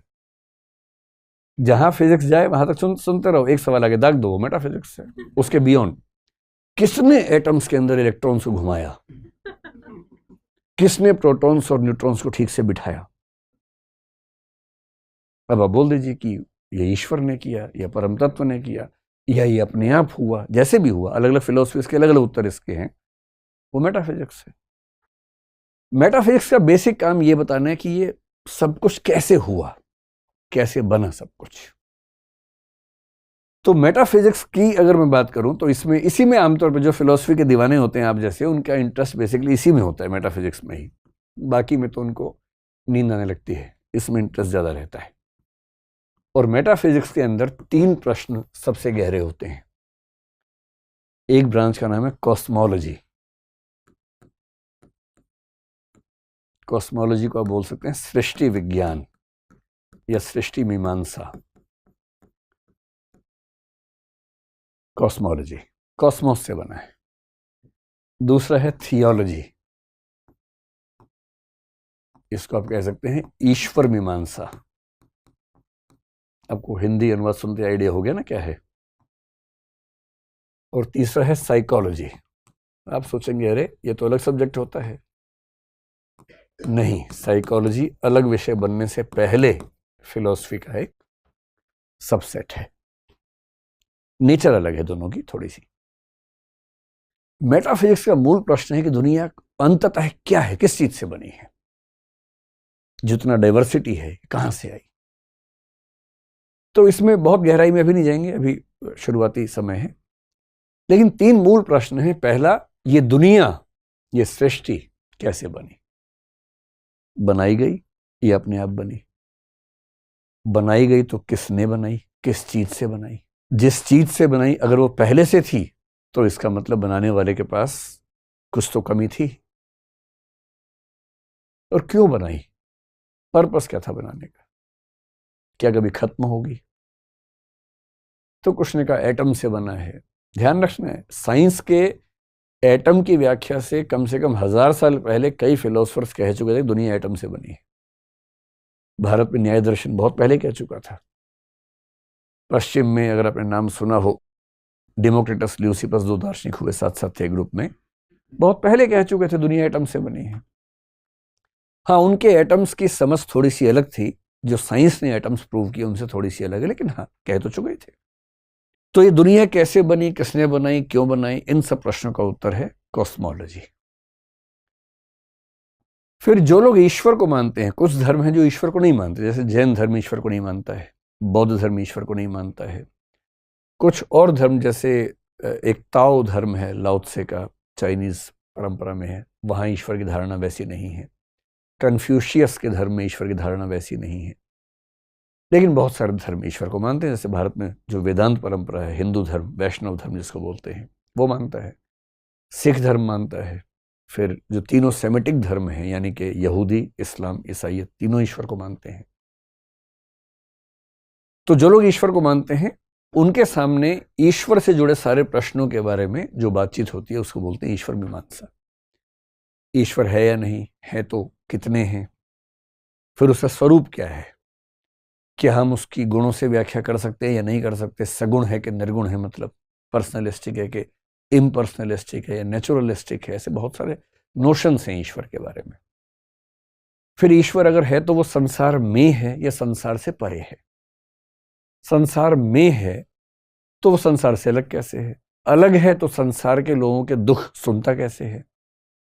या वो संसार में भी है और संसार से परे भी है? इन सब कंसेप्ट के नाम है अलग अलग।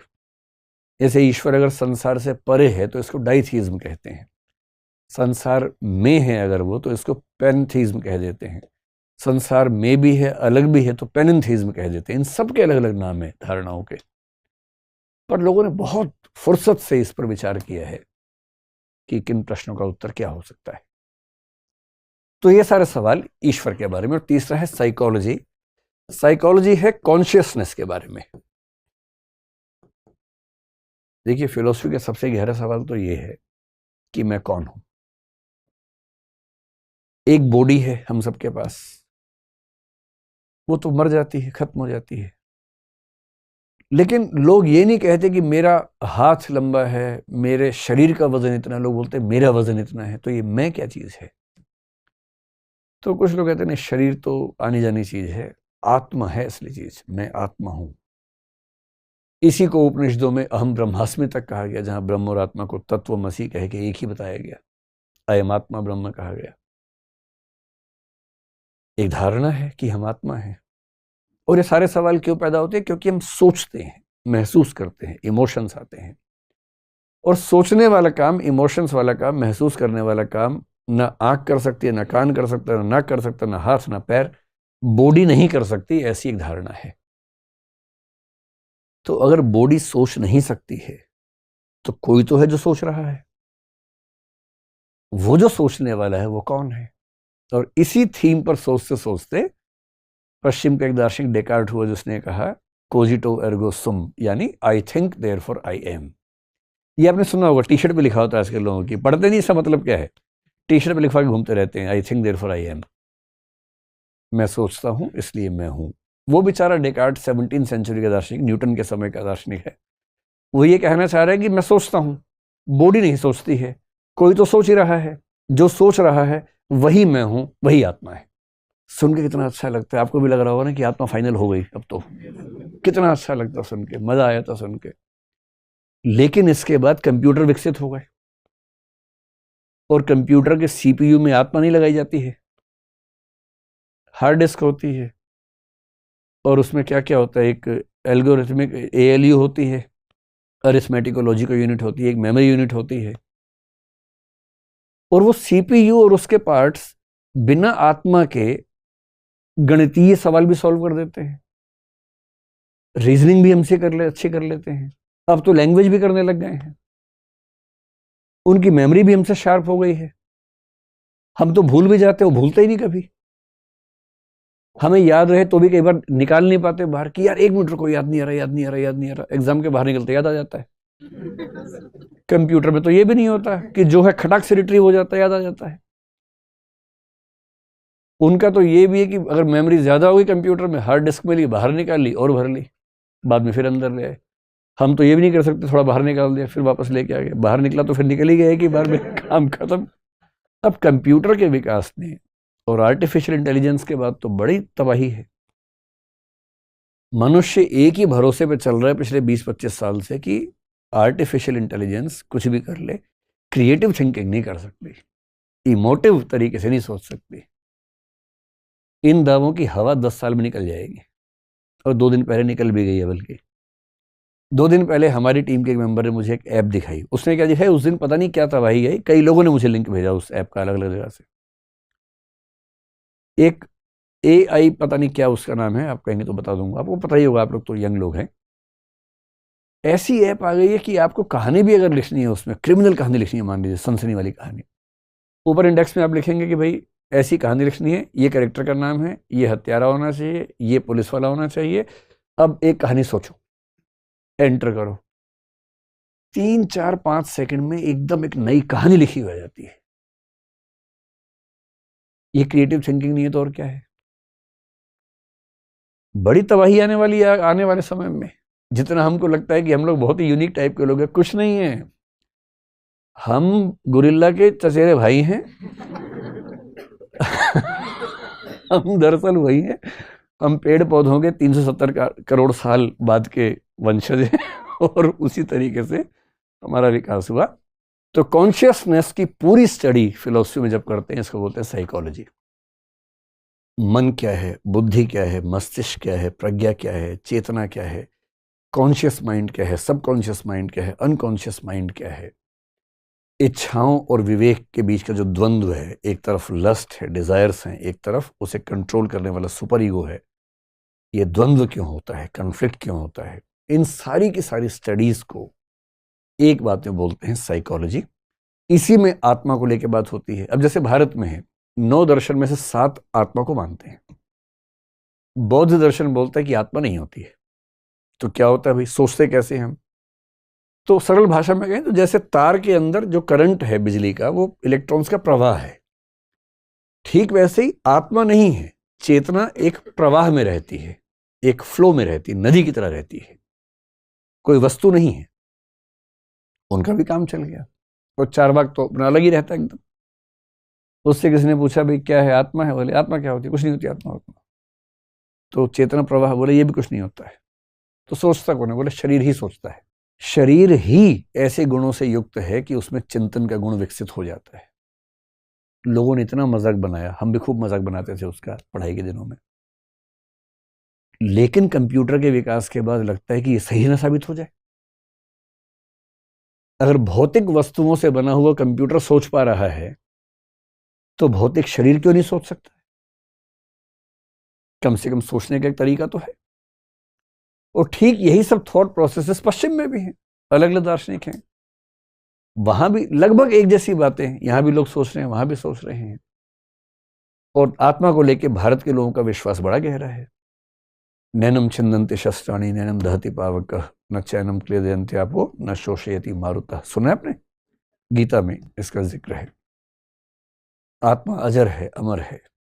शस्त्र काट नहीं सकते, हवा सुखा नहीं सकती, पानी भिगा नहीं सकता इसको। अमर है, नित्य है। लेकिन साइकोलॉजी में हर तरह की धारणा, भारत की, पश्चिम की, उन सबको पढ़ने का रिवाज है। आप समझ पा रहे हैं या दर्शन से मन उब गया आप लोगों का? अभी नहीं उबा? चलिए 1 घंटे बाद देखते हैं। हालांकि अब 10-15 मिनट के बाद छोड़ देंगे।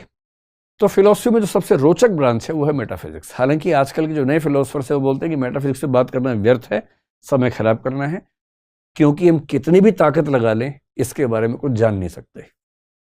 और इसलिए मेरे सबसे प्रिय दार्शनिकों में से कांट, इमैनुअल कांट, जर्मनी के 18वीं सेंचुरी के दार्शनिक हैं, उन्होंने एक विचार दिया एग्नोस्टिसिज्म, जिसका अज्ञेयवाद, जिसका मतलब है कि हम जान ही नहीं सकते, हम ईश्वर के बारे में जान ही नहीं सकते, आत्मा के बारे में जान ही नहीं सकते। जब जान ही नहीं सकते तो क्यों टाइम खराब कर रहे हो भाई? छोड़ो। आस्था का सवाल है। यदि आप ईश्वर को मानना चाहें तो शौक से मानिए, न मानना चाहें तो शौक से मत मानिए। लेकिन दूसरे पर टीका टिप्पणी मत कीजिए, दूसरे को परेशान मत कीजिए कि तू क्यों मानता है ईश्वर को। अरे भाई उसकी मर्जी मानने दो, और वो भी आपको परेशान ना करे, तू क्यों नहीं मानता, तू नास्तिक है, तू गंदा आदमी है। ऐसा ही मत करो। उसकी चॉइस, आपकी चॉइस, सबकी अपनी चॉइस है। तत्वमीमांसा के बाद जो दूसरा आता है, जो उसकी ब्रांच है, उसको बोलते हैं एपिस्टेमोलॉजी। नाम बहुत मुश्किल है पर तनाव नहीं लेना है। हिंदी में इसको बोल देते हैं ज्ञान मीमांसा। ये फिलॉसफी की ब्यूटी देखनी हो तो वो ये चीज है। किस गहराई पे जाते हैं ये अगर देखना हो तो वो ये है। और बाकी तो 2 प्यारी प्यारी ब्रांचेस हैं, उनमें उतनी दिक्कत नहीं है। यहाँ थोड़ा सा टेंशन का मामला रहता है। एपिस्टेमोलॉजी, एपिस्टे जो शब्द है इसका मतलब है, एपिस्टेमो का मतलब है ज्ञान, लोगस का मतलब होता है जानने का पूरा प्रोसेस।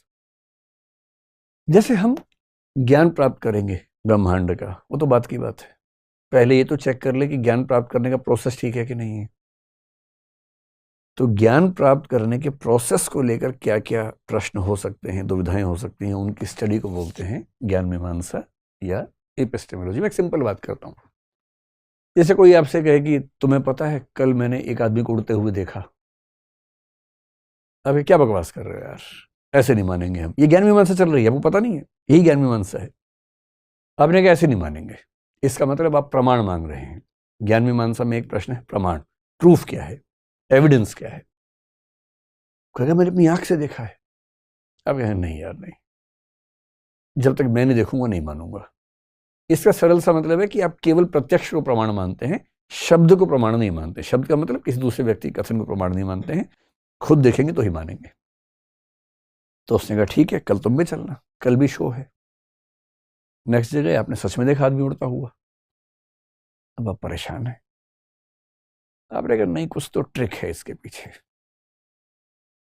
कभी कभी आप खोज खोज के ट्रिक निकाल लेंगे, कभी कभी ट्रिक नहीं खोज पाएंगे। अब कुछ लोग कहते हैं कि मैं वही मानूंगा जो मुझे परसीव होता है, प्रत्यक्ष होता है। लेकिन खतरा तो उसमें भी है, गलतफहमी हो सकती है। एक शब्द होता है इल्यूजन, एक होता है हेलुसिनेशन। इल्यूजन भ्रम होता है कि एक्स के बदले वाई समझ लिया। ऐसा कई बार होता होगा आपके साथ। 2 जुड़वा भाई जुड़वा बहनें, उनमें से एक से आपका इश्क चल रहा हो। ये बड़ा खतरा होता है कि आप उसके दूसरे भाई या बहन के पास जाके ऐसी ऐसी बातें बोल दें कि ऐसा सोचा जा सकता है ना कि ऐसा हो जाए, क्योंकि परसेप्चुअल एरर हो गई ना, भ्रम हो गया, आपको लगा कि एक्स है जबकि था वाई। और ये केवल ऐसा थोड़ा ना, ये एनिमल से भी हो सकता है, किसी को भी हो सकता है। और हेलुसिनेशन कब होता है? जब आप हाईली इमोटिव स्टेट में हो, बहुत इमोशनल है, या कुछ रसायन का सेवन किया हुआ है। रसायन समझते हैं, केमिकल, कुछ केमिकल का सेवन किया हुआ है, तो आपके दिमाग में कुछ ऐसी क्षमताएं आ जाती है जो वैसे नहीं होती हैं। तो फिर आपको उड़ता हुआ आदमी भी दिखता है, खुद भी उड़ता हुआ लगता है, फील होता है कि उड़ रहे हैं। और ऐसे ऐसे जोक्स आते हैं कि एक आदमी शराब पी के नाले में गिर गया, तो वहां एक एनिमल कोई था, उसकी पूंछ पकड़ ली और बोल रहा है कि पप्पू की माँ, आज तुमने चोटी की है। ऐसा भी तो होता है, उसको तो एग्जैक्टली लग रहा है कि वो अपने घर में है, लेकिन वो है तो दूसरे के घर में, कीचड़ में है, जिनका घर वो है वहां वो है। तो अगर हम मान लें कि प्रत्यक्ष को ही प्रमाण मानेंगे, प्रत्यक्ष में भी तो धोखा हो सकता है। और एक बहुत इंटरेस्टिंग तरीके से बात को देखिए, जैसे मान लीजिए, जैसे मेरे हाथ में काला पेन है कि नहीं है? जादू नहीं हो रहा है, फिलोसफी क्लास है ना? हाँ तो है, है। अब ये कैसे पता लगा आपको? जैसे मान लेते हैं कि ये है ब्लैक पेन, बीपी से ब्लैक पेन ही समझना है, ठीक है? तो बल्ब का प्रकाश यहां से रिफ्लेक्ट होके आपकी आंख में गया, यही तरीका है ना? तो इसको हम मान लेते हैं कि ये आंख है। आंख जैसी लग रही है आपको? ठीक है, आंख में चला गया, आंख को एक इनपुट मिला, आंख ने वो इनपुट आगे जाके माइंड को दिया, मस्तिष्क को दिया, जो दिमाग है, ब्रेन है, उसको भेजा। यही तरीका होता है। मस्तिष्क के पास क्या है कि बहुत सारी कैटेगरीज बनी हुई हैं, कलर्स की बनी हुई हैं, चीजों की बनी हुई हैं, और उसने अलग अलग कैटेगरी पे अप्लाई करके निकाला कि ये पेन है और ये ब्लैक है, और इनको जोड़ के बोला कि this is a black pen, आपको बता दिया। ये सब इतना फास्ट हुआ कि आपको पता नहीं चला कि ऐसे ऐसे हुआ है। जैसे पंखा चलते हुए लगता है कि है ही नहीं पंख, लेकिन पंख तो है ही, है ना? तो प्रोसेस जब बहुत फास्ट हो तो प्रोसेस नजर नहीं आता हमें, लेकिन प्रोसेस तो है ही उसके पीछे। तो जैसे ही मैंने आपको पेन दिखाया, आपके अंदर ये सब कुछ हुआ, इनपुट आया, इनपुट दिमाग के पास गया, दिमाग ने उसका कंक्लूजन निकाला, और आपने उसके बाद कहा काला पेन है। ऐसे ही हुआ। बहुत इंटरेस्टिंग बात है कि इसमें 3 जगह खतरा हो सकता है।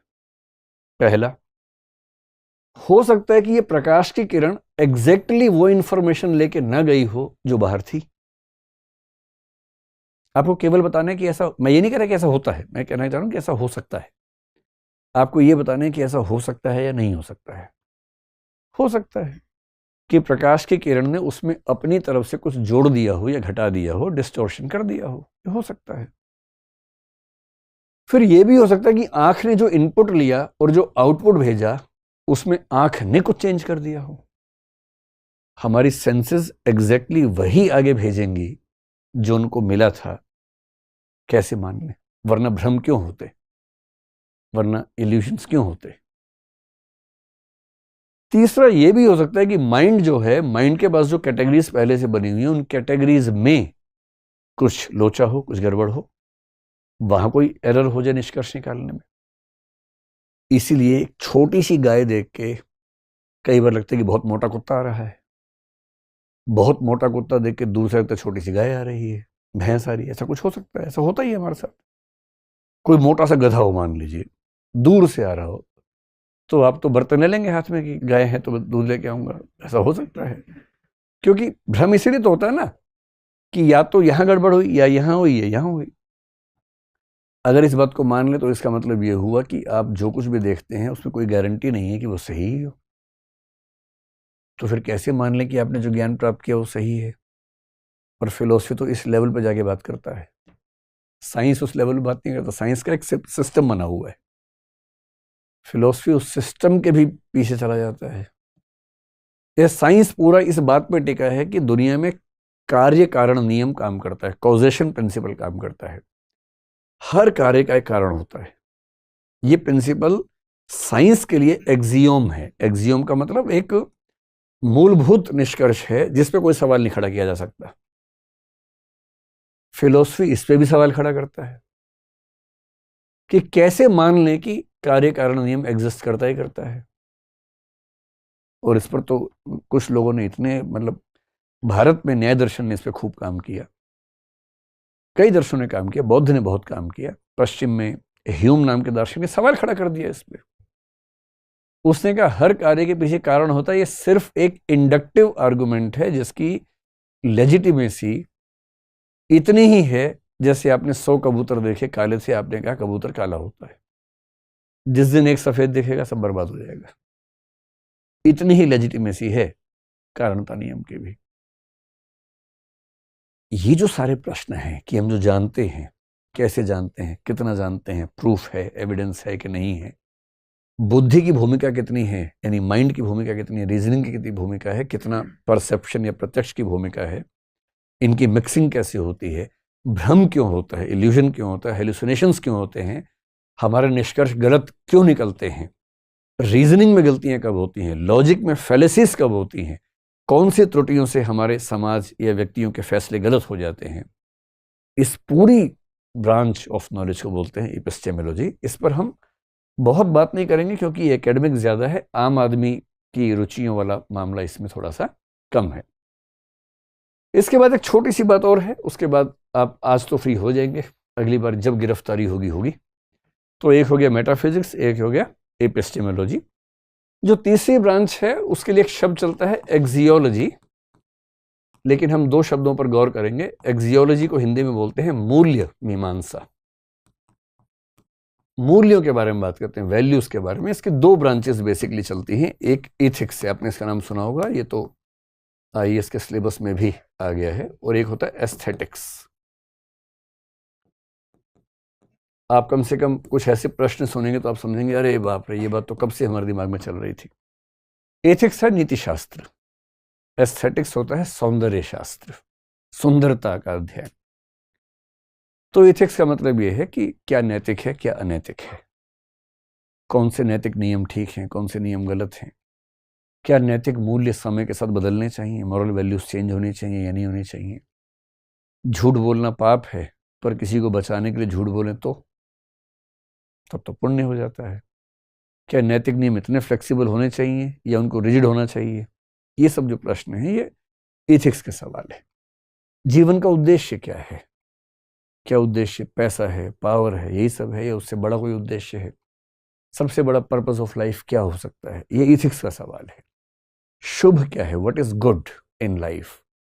ऐसी कौन सी चीजें जो अपने आप में अच्छी हैं, जिनको अच्छा होने के लिए किसी पे डिपेंडेंट नहीं होना है। जैसे पावर अपने आप में अच्छी नहीं है, पावर का ठीक यूज करेंगे तो अच्छा है, मिस यूज करेंगे तो बुरी चीज है। क्या ऐसा भी कुछ है जो अपने आप में अच्छा है, अगर है तो उसके पीछे हम सबको दौड़ना चाहिए, उसकी कोशिश करनी चाहिए। ये सारी चीजें एथिक्स की दुनिया में पढ़ी जाती हैं। एस्थेटिक्स में एक सबसे गहरा सवाल आपने सुना ही होगा। आप सुनते होंगे कि सुंदरता तो देखने वाले की आंख में होती है ना। Beauty lies in the eyes of the beholder, ये बड़ा प्रसिद्ध कथन है। तो किसी को देख के आपको लगा वो बहुत सुंदर है, और फिर किसी ने कहा ये, और आपने कहा यार beauty lies in the beholder's eyes. तो चलता है, आप लोगों की उम्र में ये हार्मोन ज्यादा होते हैं इस तरह के, तो ये बातें ज्यादा होती हैं इस उम्र में।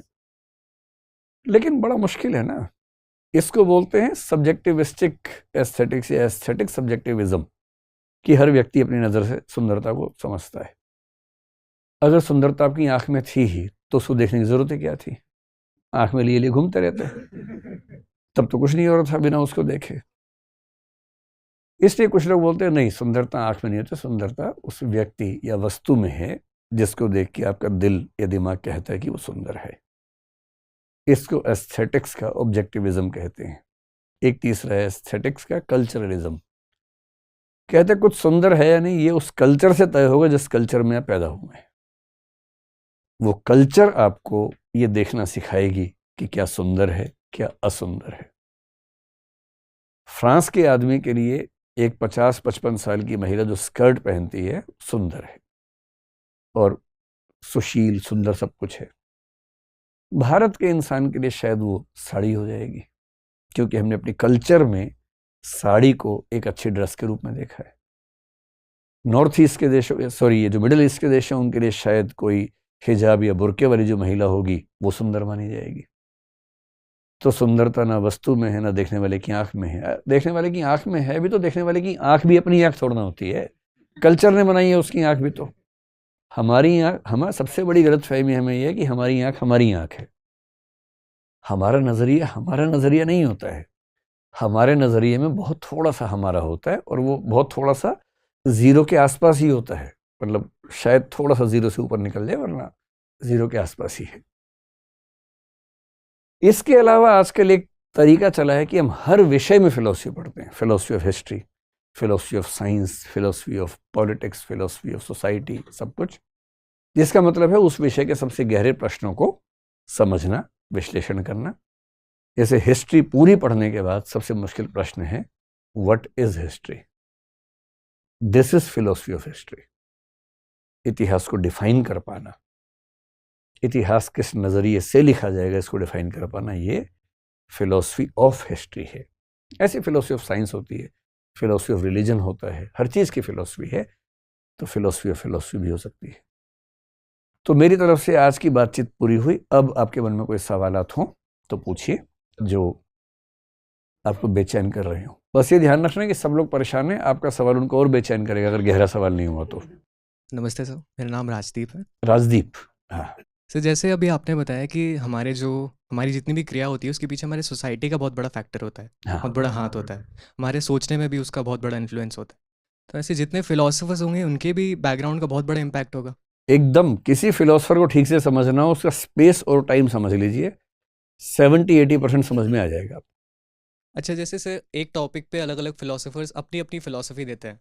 अगर मुझे उस टॉपिक पे कन्फ्यूजन है तो मेरे दिमाग में ऐसे कौन से पैरामीटर्स होने चाहिए जिससे मुझे ये लगे कि हाँ, इसकी फिलोसफी मेरी लाइफ में सबसे ज़्यादा प्रैक्टिकल है। देखो, मैं आपको ना एक बात से समझाता हूँ। जब मैंने फिलोसफी पढ़ा, मैंने फिलोसफी ना बीए में पढ़ा ना एमए में पढ़ा, मैंने आज तक फिलोसफी किसी स्कूल कॉलेज में नहीं पढ़ा। यूपीएससी की तैयारी करते हुए एक दो अटेम्प्ट के बाद मेरा मन हुआ कि विषय बदलता हूँ, क्योंकि मुझे नए विषय पढ़ने का शौक बहुत था। तो मैंने फिलोसफी लिया, फिर पढ़ा, मतलब अच्छे से, मतलब इत्मीनान से पढ़ा, आनंद लेके पढ़ा, और फिर कई साल पढ़ाया भी। तो मैंने फिलोसफी जिस गलत फहमी में लिया था वो ये थी कि मेरे मन में ये प्रश्न बहुत आते थे, आत्मा, परमात्मा, मैं मरूंगा तो क्या होगा, इस तरह के सवाल जो आपके मन में आते होंगे। मुझे किसी ने बताया कि इन सारे प्रश्नों का उत्तर फिलोसफी मिल जाता है। मैंने कहा बस, तो फिर बात खत्म, फिलोसफी लेंगे, आईएएस बने ना बने उत्तर मिल जाना चाहिए। मतलब मेरी अप्रोच ऐसी थी, लेकिन वो अप्रोच बहुत अच्छी नहीं है। तो मैंने फिलोसफी को पढ़ा अच्छे से, और एक भी जवाब नहीं मिला, कोई जवाब नहीं मिलता है। तो फिर लोग सोचते फिर पढ़ाई क्यों। लेकिन एक फायदा हुआ। पहले क्या था कि मुझे गधा बनाना बड़ा आसान काम था। कोई आगे चार बातें बोल दे, मैं कहूँगा आप तो ठीक कह रहे हैं, एकदम ठीक कह रहे हैं, क्योंकि कुछ पता ही नहीं था। फिलोसफी पढ़ के ये हुआ कि दुनिया के किस किस विचारक ने किस किस विषय पर कितनी गहराई तक जाके बात की, वो सारी पढ़ ली। जैसे ईश्वर है, ईश्वर के अस्तित्व को सिद्ध करने के लिए 50 प्रमाण दिए गए हैं, उनको खारिज करने के भी उतने प्रमाण दिए गए हैं। आपने दोनों पढ़ लिए। अब भी आपको नहीं पता, लेकिन अब आपको यह पता है कि किसी को भी नहीं पता, और उतना मुझे भी पता जितना किसी को भी पता है। अब कोई मुझे बहकाना चाहेगा तो वो एक तर्क देगा, आप हल्का सा मुस्कुराएंगे, आप कहेंगे तर्क नंबर 37 है, 36 और भी है भाई, मैं बताता हूं 36 और ले। तो फिलॉसफी पढ़ने के बाद एनलाइटेंड इग्नोरेंस होती है, उसके पहले इग्नोरेंस है। फिलॉसफी पढ़ के एनलाइटेंड इग्नोरेंस है, प्रबुद्ध अज्ञान है। जानता मैं अब भी नहीं हूं, जानता मैं तब भी नहीं था, पर अब मैं ये जानता हूं कि लोग कितना जानते हैं, और जितना कोई भी जानता है उतना मैं भी जानता हूं, इसलिए मुझे दबाव में आने की जरूरत नहीं है। इसलिए फिलॉसफी पढ़ने का मजा है कि कम से कम आपको ये पता हो कि दुनिया में भाई, ये जो पिछले 370 करोड़ साल की परंपरा है जीवन की, और चिंतन की परंपरा ले दे के 5000 साल की है। इस 5000 साल में कितने लोगों ने गहरा सोचा, हमें सारा क्यों नहीं पता होना चाहिए। एक किताब पढ़ने का मतलब पता क्या है, आपके 3 दिन लगे। उस व्यक्ति ने 30-40 साल के अनुभव से, ज्ञान से, रिसर्च से एक किताब लिखी, आपने 3 दिन में पढ़ ली। आप 3 दिन में 40 साल ज़्यादा मैच्योर हो गए, वरना खुद पत्थर से पत्थर भिड़ा के चिंगारी निकालते रहते, कब तक निकालते भाई? इसलिए एक एक किताब पढ़ना आपको कई साल ज़्यादा मैच्योर बनाता है, बूढ़ा नहीं बनाता है, समझदार बनाता है, कई साल ज़्यादा समझदार बनाता है। यही फिलॉसफी के साथ है, साइंस के साथ भी है। साइंस में लेटेस्ट रिसर्च किसी भी विषय में तो पढ़िए, उसको कितना मजा आता है, पता लगता है कि ह्यूमन बीइंग कहाँ तक सोच पा रही है, अब हम लेटेस्ट कहाँ तक पहुँच गए। मतलब मैं तो उन लोगों में हूँ जिनके लिए सबसे बड़ा सुख पढ़ना लिखना है। अगर आपका भी है तो आप भी पढ़िए। जो फिलॉसफी है ना, ज्ञान से मोहब्बत, मैं तो उस तरह की बीमारी मुझे है, आपको है तो आप भी एंजॉय कीजिए उसको। ठीक है। नमस्ते सर। नमस्ते, क्या नाम है सर आपका? मेरा नाम शिवशंकर शुक्ला है। शिव शंकर, हाँ जी सर। बताइए। सर मैं ये पूछना चाहता हूँ कि आत्मज्ञान क्या होता है? जैसे होता नहीं है कि कहते हैं कि ऋषि मुनि सब या फिर कोई भी पुरुष चला गया हिमालय पर्वत पे, एकांत में जाके बैठा हुआ है, फिर उसको अचानक ऐसा ज्ञान प्राप्त हुआ कि वो एकदम बाबा बन गया, सब कुछ जानने लग गया। बाबा नहीं बन गया, संत बन जाते हैं भाई वो हाँ, लोग। तो वही सर। आत्मज्ञान का मतलब भारतीय दर्शन में है आत्मा का ज्ञान। अगर आप आत्मा को मानते हैं तो, नहीं मानते तो चेतना का ज्ञान, या ये समझ पाना कि मैं क्या हूं और मैं क्या नहीं हूं। खुद को शरीर समझना ये आत्मज्ञान का अभाव है। खुद को उस धन संपत्ति सफलताओं से जज करना ये आत्मज्ञान का अभाव है। आत्मज्ञान का बेसिक मतलब है अपने मूल स्वरूप को जानना। भारतीय दर्शन में मोटे तौर पर इसका मतलब है आत्मा को जान लेना। और जो मैंने आपसे शुरू में कहा था कि जो बुद्ध को, महावीर को, शंकराचार्य को, गुरु नानक को ज्ञान प्राप्त हुआ, वो आत्मज्ञान का बिंदु है। दरअसल क्या होता है, मैं आपको एक एग्जाम्पल से बात समझाता हूँ आत्मज्ञान के लिए। एक बहुत प्रसिद्ध दार्शनिक हुए नागार्जुन, बौद्ध परंपरा में। होता क्या कि हम लोगों के सोचने के दायरे बंधे हुए हैं, जिसको बोलते हैं बुद्धि की कैटेगरीज हैं, कोटियां हैं। हम उससे बियॉन्ड सोच नहीं सकते। जैसे हम सोच सकते हैं कुछ है, नहीं है और नहीं है, न तो है और न ही नहीं है। हम इस 4 के बियॉन्ड सोच ही नहीं सकते। इसको 4 कोटियां फिलोसफी मानते हैं, और मुख्य रूप से नागार्जुन ने माना, और शंकराचार्य के दर्शन में भी ये बात आती है। चतुष्कोटि इसको बोलते हैं।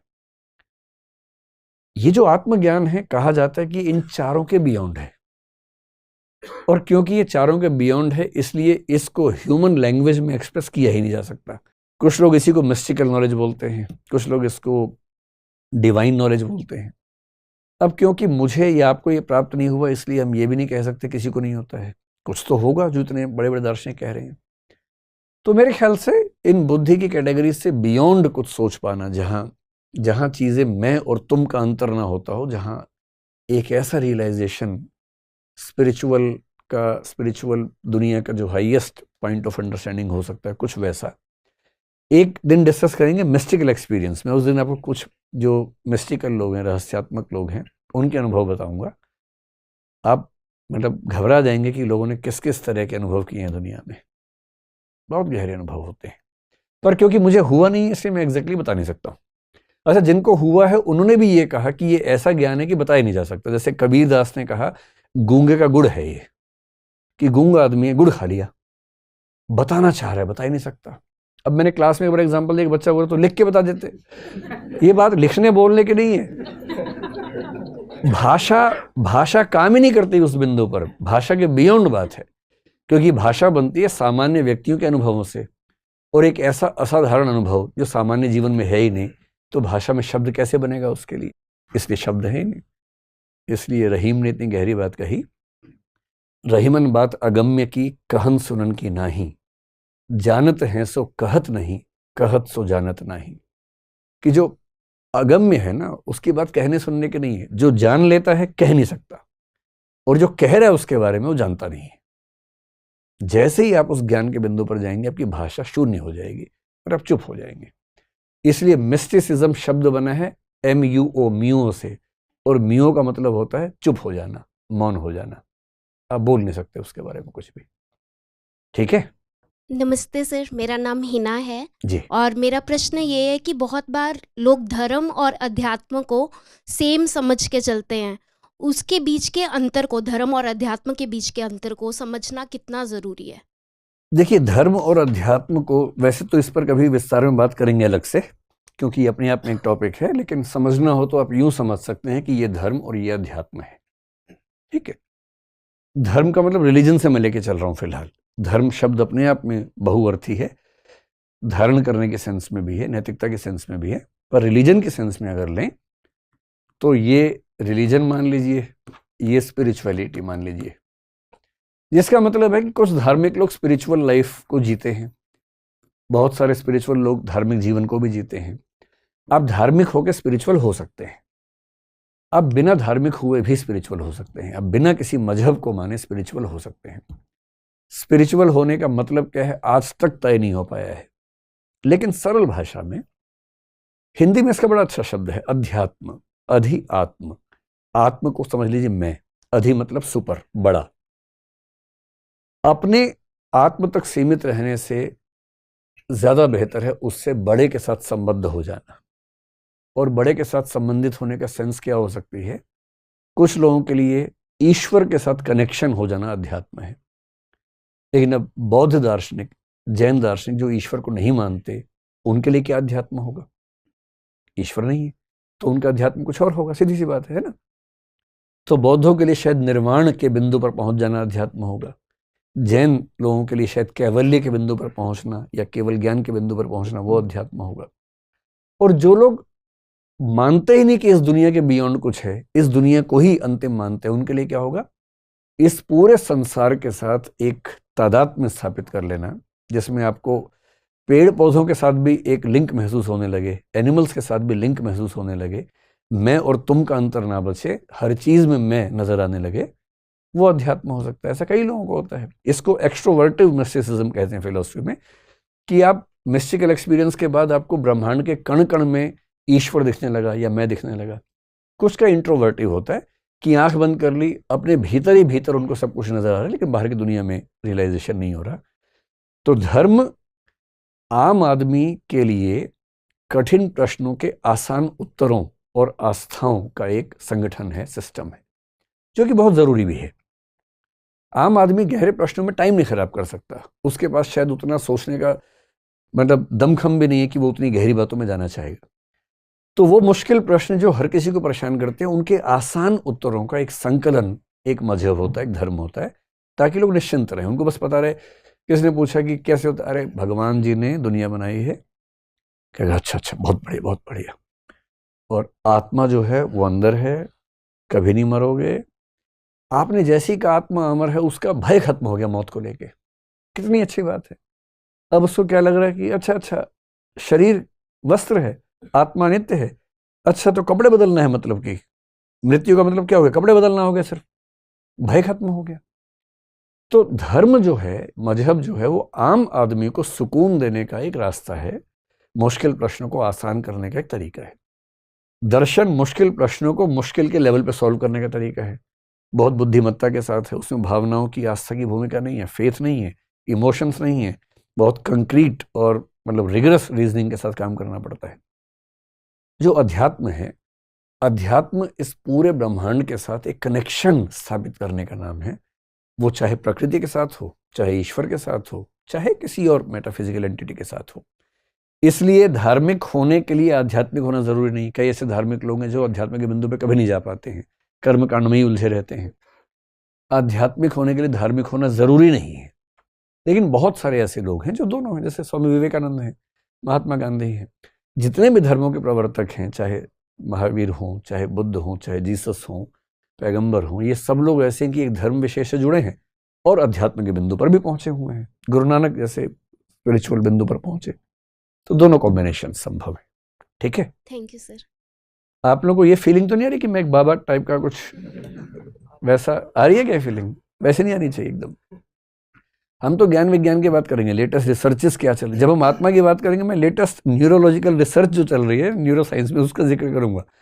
और न्यूरो साइंस सही उत्तर देगी आत्मा के बारे में, चेतना के बारे में। जी नमस्ते सर, मेरा नमस्ते। नाम राजन शर्मा है। जी सर, कभी कभी साधारण लोग भी ऐसी गहरी बातें बोल जाते हैं जिसे लगता है कि इसमें काफ़ी दर्शन छिपा हुआ है, लेकिन उसकी पृष्ठभूमि हम देखते हैं तो लगता है कि ये बात आदमी ये कह नहीं सकता है। जैसे एक उदाहरण से मैं समझाना चाह रहा हूँ। जैसे किसी ने लिख दिया कि मैंने तेरे लिए ही 7 रंग के सपने बुने, और उसकी इसमें काफ़ी गहरा दर्शन है। मैंने देखा कि सपने जो हैं 7 तरह के ही होते हैं, लेकिन उस लिखते समय उसके दिमाग में ये बात होगी कि नहीं होगी ये मैं नहीं जान रहा हूँ। संयोग भी हो सकता है। संजोग भी हो सकता है। तो या दर्शन कोई अगर कहता है, कुछ करता है, तो उसके लिए इतनी स्टडी की जरूरत है नहीं। हाँ, एक दर्शन होता है जो आत्म अनुभवों से पैदा होता है वो भी तो दर्शन होता है ना। जैसे कबीरदास जैसे लोग हैं, कबीरदास ने सुना बहुत, वो कहते थे कि मैंने पढ़ा नहीं, उन्होंने खुद ये क्लेम किया, हालांकि पता नहीं सच है कि नहीं है, लेकिन सुन सुन के ऑब्जर्व कर करके वो जितने गहरे स्तर पे चले गए, उतनी गहराई तो बहुत रेयर तरीके से दिखती है किसी में। तो यदि कोई व्यक्ति साधारण सा गहरी बात कह रहा है तो या तो जीवन के अनुभवों को उसने निचोड़ा है ठीक से, बुद्धि अच्छी है पर स्कूल में नहीं पढ़ा, पर अच्छी बुद्धि तो है ही ना उसके पास, वो जीवन के अनुभवों को ही इनपुट बना के प्रोसेसिंग करता रहेगा और एक समय के बाद उन अनुभवों से गहरी बात करेगा। हमारे घरों में जो दादा दादी टाइप के लोग होते हैं, कई बार वो बड़ी गहरी बात करते हैं, जबकि वो कई बार साक्षर भी नहीं होते हैं, क्योंकि उनके पास जीवन के अनुभव हैं, अनुभवों का निचोड़ है और उसको प्रोसेसिंग करने की क्षमता उनके पास अच्छी है। तो कोई व्यक्ति साधारण सा गहरी बात करे तो मान लीजिए ऐसा क्या है, या ये हो सकता है कि जैसे सुनी होगी आपके सामने दोहरा दी उसने। ठीक है। नमस्ते सर, मेरा नाम तनु सिंह है। सर मेरा ये क्वेश्चन है कि जनरली जो हम ड्रीम्स का कॉन्सेप्ट पढ़ते हैं कि 7 टाइप के ड्रीम्स होते हैं, और ये भी होता है कि हम जो अपने कॉन्शियस माइंड और सबकॉन्शियस माइंड इन सब में जो चीज़ सोचते हैं या फिर हमने कभी सोची होती है, जो जनरली हमको याद भी नहीं होती है, वो हमारे ड्रीम्स में आती है। बट ऐसा भी होता है कि हम कभी वो चीज़ ना देखे हों ना सुने हों, मतलब कभी हमने उसका कभी जिक्र लाइफ में नहीं होता, बट वो भी चीज़ हमारे दिमाग में आती है, ड्रीम्स में आती है। पक्का? हाँ, और इस समय ऐसे रिसर्च सर ऐसा होता है, और ऐसे रिसर्चेस भी चल रहे हैं कि इस चीज़ को लेके कि मतलब आप ड्रीम्स को कैसे चेंज कर सकते हो ह्यूमन के, उसको लेके रिसर्चेस, तो वो चीज़ कैसे होती है? मतलब अच्छा, ड्रीम की बात वैसे तो कभी और करेंगे विस्तार में, लेकिन एक सरल सी बात मैं इस पर आपको बता दूं कि जो अनुभववादी लोग हैं वो आपकी बात को नहीं मानेंगे। जब आप कहते हैं कि ड्रीम में कभी कभी ऐसी बातें आती हैं जो मैंने कभी ना देखी ना सुनी, इसका मतलब इतना है कि आपने कुछ ऐसा देखा सुना था जो आपके अनकॉन्शियस माइंड में है और आपको पता नहीं है। और अनकॉन्शियस माइंड से ड्रीम में रिफ्लेक्ट हो जाना चीज़ों का बहुत आसान बात है। इसे जब आप कहते हैं कि मैंने कभी नहीं देखा, इसका मतलब सिर्फ इतना कि आपको याद नहीं है कि कब देखा था। बचपन में हो सकता है कोई ऐसा दृश्य देखा हो कि डर बैठ गया हो मन में और घटना भूल गई, एकदम भूल गई कॉन्शियस माइंड से, पर अनकॉन्शियस में वो भय बैठा ही हुआ है और वो भय बीच बीच में सपनों में चेहरा बदल के आता रहता है और आपको लग रहा है ये तो कभी नहीं हुआ था जीवन में। हमें कितना याद रहता है, आज से 10 दिन पहले क्या कपड़े पहने थे याद है आपको अपना? ये भी याद नहीं होगा, और बात हम कर रहे हैं बचपन से अब तक की। तो बहुत सारी ऐसी चीज़ें हैं जो अनकॉन्शियस माइंड में है, और अनकॉन्शियस माइंड में होने का मतलब ही है कि हमें नहीं पता कि वहाँ क्या है, पर वो है हमारी चेतना में। और यहाँ तक कि इंट्यूशन जब किसी को होती है तो बोलते हैं कि वो अनकॉन्शियस लेवल की रीजनिंग ही होती है। ये बात अभी नहीं समझ में आएगी, जब ड्रीम की बात करेंगे तब समझेंगे इसको। ड्रीम पर बड़ी अच्छी अच्छी व्याख्याएं लोगों ने की हैं, बात करेंगे एक बार। नमस्ते सर, मेरा नाम नवनीत दुबे है सर। जी सर, कोई भी जो विचारधारा या दर्शन जब हमारे पास आता तो कैसे हम माने कि ये प्रामाणिक है या नहीं, उसके आधार क्या हो सकते हैं? मत मानिए, क्यों मानना है? सुनिए, सबको सुनिए, जिसकी बात जितनी काम की लगे मान लीजिए। नहीं, जैसे कि हम पुस्तक में पढ़ते हैं कि ये इनका दर्शन है, ये इनका दर्शन है, हमारे मन में भी ये चीजें आती, तो कैसे हम ये माने कि हाँ ये प्रामाणिक हमारे रिलेवेंट है जीवन? दार्शनिक में दम होगा तो मनवा ही देगा आपको, नहीं मनवा पा रहा तो मत मानो। इतनी फुर्सत वैसे भी नहीं है इस समय हमारे पास, है ना? अंधविश्वास करना नहीं है, किसी में दम हो तो मनवा ले, नहीं मनवा पा रहा तो भाड़ में जाए। क्यों टेंशन लेने की जरूरत है इसके लिए ज्यादा, है ना? सारे दर्शन पढ़ के अपना हलवा बना लीजिए अपने काम भर का, जिससे आपका जीवन चल सके। जी सर, फिलॉसफी के विषय में अक्सर ही कहा जाता है कि ये सब्जेक्ट आपके इमोशंस को ख़त्म कर देता है, मतलब और आप बिना इमोशंस के लाइफ को एंजॉय नहीं कर सकते। अरे खत्म मतलब नहीं करता है, गलतफहमी है। करता क्या है कि आपको मैच्योर बना देता है, और मैच्योर होने का एक अनिवार्य मतलब है कि आपका अपने इमोशंस पर कंट्रोल बेहतर हो जाता है। इमोशंस को कंट्रोल कर पाने की क्षमता बड़ी मुश्किल चीज़ है, जो आ जाए तो आप कमाल कर सकते हैं। लेकिन ये ज़रूर है कि आप उसके बाद दर्शन ठीक से पढ़ने के बाद आप सड़क पे गाना नहीं गा सकते। अपनी प्रेमिका को देखकर गीत गाना चाहें सड़क पर, घुटने पे बैठ के अंगूठी पहनाना चाहें, वो सब नहीं हो पाएगा। फिर आपको हल्कापन लगेगा इस सब में। ये ज़रूर है, मैच्योर हो जाते हैं, और मैच्योर व्यक्ति अपने इमोशंस पे कंट्रोल बेहतर कर लेता है। उससे वो इमोशंस का एक्सप्रेशन थोड़ा हल्कापन लगने लगता है, जो आमतौर पे हम लोग करते हैं। एक अच्छा दार्शनिक किसी पार्टी में डांस नहीं कर पाएगा। 4 बज गए हैं लेकिन पार्टी ही बाकी है, तो उससे पहले भाग जाएगा किताब के साथ। उसको किताब में रुचि ज़्यादा है, डांस करने में कम रुचि आएगी। तो नेचर का अंतर है। अगर आपको उन सब में ज़्यादा मज़ा आता है इमोशंस में, तो वो खेलिए अभी। 10 साल बाद पढ़ना फिलोसफी, है ना। ये बात सही है, फिलोसफी पढ़ने के बाद आपकी इमोशनल इंटेंसिटी, आप नफरत भी नहीं कर पाएंगे किसी शरीक से, ना वैसी मोहब्बत कर पाएंगे कि मैं तेरे लिए गर्दन कटवा लूंगा, मैं तेरे लिए जान दे दूंगा। वो ड्रामा नहीं कर, आपको पता है ड्रामा कर रहे हैं, पहले फील हो जाता है ड्रामा हो रहा है। झूठी तारीफ नहीं कर पाएंगे, रिश्ता ही नहीं बढ़ेगा आगे। ये है फिलोसफी। सब रिश्ते विश्ते निपटाने के बाद की चीज ज्यादा ठीक है, उसके पहले थोड़ी दिक्कत ज्यादा हो जाती है, ये जरूर है। और सबसे अच्छी बात क्या, फिलोसफी पढ़ने के बाद आप नफरत भी नहीं कर पाएंगे। आपका मन करेगा नफरत करने का, नफरत आएगी नहीं दिमाग के अंदर। जिस पे नफरत होनी चाहिए उस पे दया आएगी आपको, क्योंकि आप उसकी बेचारगी भी समझ पा रहे हैं, बेचारे की। जैसे अभी इमोशन से भरे हुए व्यक्ति को आपको गाली दे, आप 4 से मल्टीप्लाई करके वापस भेजेंगे उसके पास, जितना उसने दिया 4 गुना आपने दे दिया उसको। ये इमोशनल इंटरेक्शन चल रही है। फिलोसफी ठीक से पढ़ लीजिए, फिर कोई गाली देगा, आप सोचेंगे क्यों दे रहा है गाली, फिर सोचेंगे अच्छा इतना भी नहीं समझ पा रहे, गाली नहीं देनी चाहिए, कोई बात नहीं। आप मुस्कुराएंगे, सिर पे हाथ रखेंगे, कोई बात नहीं, कोई बात नहीं, जाओ। गुस्सा ही नहीं रहा आपको, आपको दया आ रही है कि ये बेचारा इतना भी नहीं समझ पाता कि व्यर्थ काम कर रहा है।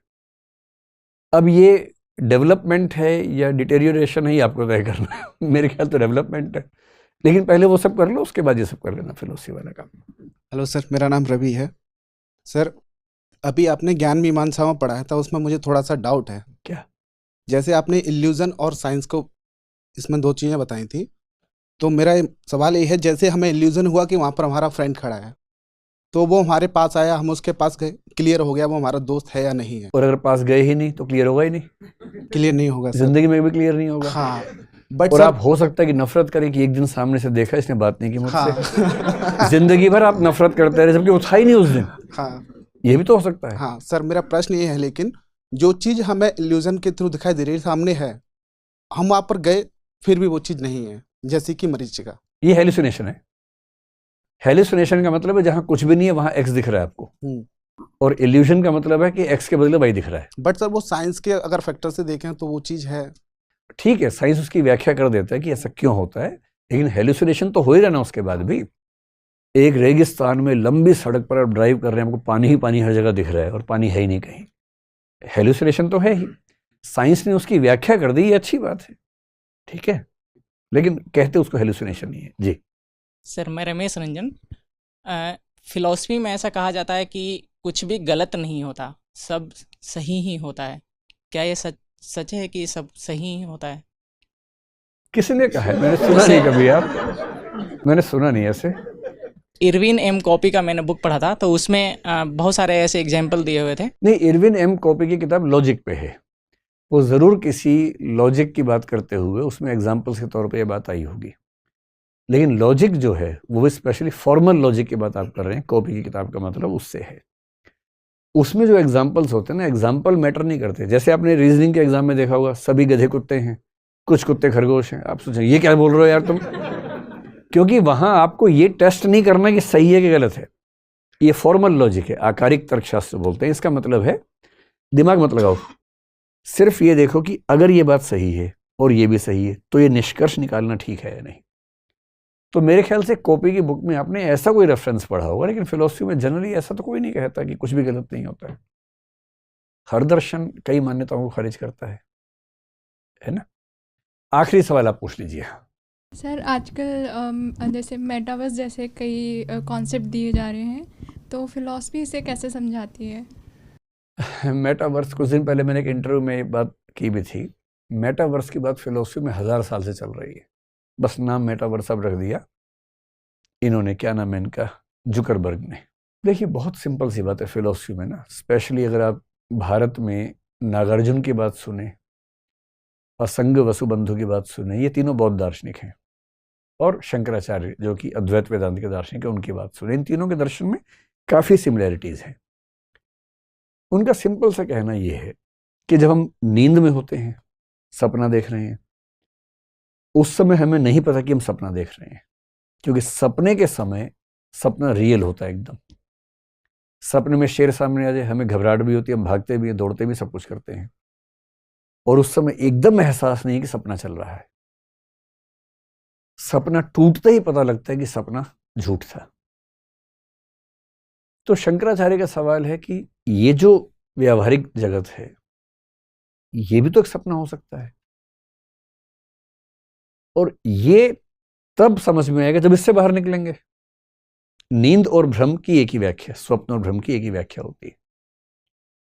और वो कह रहे हैं कि ये जो व्यावहारिक जगत है, ये वाला भ्रम बड़ा भ्रम है, जिंदगी भर चलने वाला भ्रम है। कोई कोई ही इस नींद से बाहर निकलता है, ये सेकंड लेवल की नींद है। और थर्ड लेवल पारमार्थिक स्तर पर केवल ब्रह्म है, जिसके लिए बौद्ध लोग परिनिष्पन्न शब्द का इस्तेमाल कर लेते हैं, महायानी बौद्ध। अब मैं कई बार मजाक में अपने दोस्तों से बोलता हूं कि जितने तनाव जीवन में होते हैं ना, कि मेरा एग्जाम, मेरा ये, मेरा वो, एक संभावना है। मैं ये नहीं कह रहा कि अब जरा भी इसको फॉलो करें जीवन में। दर्शन को पढ़िए, एंजॉय कीजिए, लोड मत लीजिए अपने ऊपर, कमंडल उठाने की जरूरत नहीं है एकदम कि अब मैं साधु बन जाऊंगी, साधु बन जाऊंगी, वो सब नहीं करना है। ठीक है, जीवन जीना है, लेकिन समझदार होते हुए जीना है, जानते हुए जीना है कि लोग क्या क्या सोचते हैं। इस बात की लॉजिकल पॉसिबिलिटी सच में है कि ये दुनिया एक वीडियो गेम की तरह हो और हमारा रिमोट किसी और के पास हो। उसने रिमोट से उछाला, आपका छक्का लग गया, अगर वाह मैंने छक्का मारा, सब बधाई दे रहे हैं आपको आसपास, रिमोट किसी और के हाथ में चल रहा है। इसको नियतिवाद कह देते हैं, डिटर्मिनिज्म कह देते हैं। ये ऐसा है यानी किसी को नहीं पता। मैं ये नहीं कह रहा कि ऐसा होता है, कुछ लोग कह रहे हैं कि ऐसा होता है। पश्चिम में हीगल कुछ ऐसी बात कर रहे हैं। पर ब्यूटी दर्शन की ये है कि जब तक साबित ना हो मानिए मत, और जब तक खारिज ना हो छोड़िए मत। एक लॉजिकल पॉसिबिलिटी के तौर पे मान सकते हैं। तो अगर ऐसी संभावना है तो ये दुनिया अपने आप में एक मेटावर्स है, कि कुछ रियल लोग हैं, उनके अवतार, एवेटर्स इस दुनिया में, जिनमें से एक मैं भी हूं। मैं किसी का अवतार हूं, आप किसी और की अवतार हो सकती हैं। और हमें इस लेवल पर कभी समझ नहीं आएगा कि ये सब खेल चल रहा है। जैसे हमारे सपने में जितने लोग होते हैं, लड़ते भी हैं आपस में, झगड़ते भी हैं, बात भी करते हैं, उनको समझ में नहीं आता कि ये अनरियल है, क्योंकि वो आपके दिमाग के अंदर का खेल है। ये किसी और के दिमाग के अंदर का खेल हो सकता है। यही बात हीगल ने कही, यही शंकराचार्य ने कही, कई लोगों ने कही है। पर ये साबित नहीं हुआ है, इसलिए निराश नहीं होना कि अरे हम तो वीडियो गेम चल रहा है, ऐसे नहीं। एक पॉसिबिलिटी है, लॉजिकल पॉसिबिलिटी है, हो सकता है। और है तो भी क्या दिक्कत है, वीडियो गेम में ही जीतेंगे हम, वीडियो गेम में ही सफल होकर दिखाएंगे, ये भी तो हो सकता है ना। और ये किसी को दुनिया में नहीं पता, किसी का व्यक्तित्व कैसा भी हो, दाढ़ी कितनी भी लंबी हो, किसी को नहीं पता कि दुनिया की सच्चाई क्या है। और जब तक खारिज ना हो, दुनिया को सच मान के चलिए, एकदम रियल मान के चलिए, और इसको ठीक से एंजॉय कीजिए।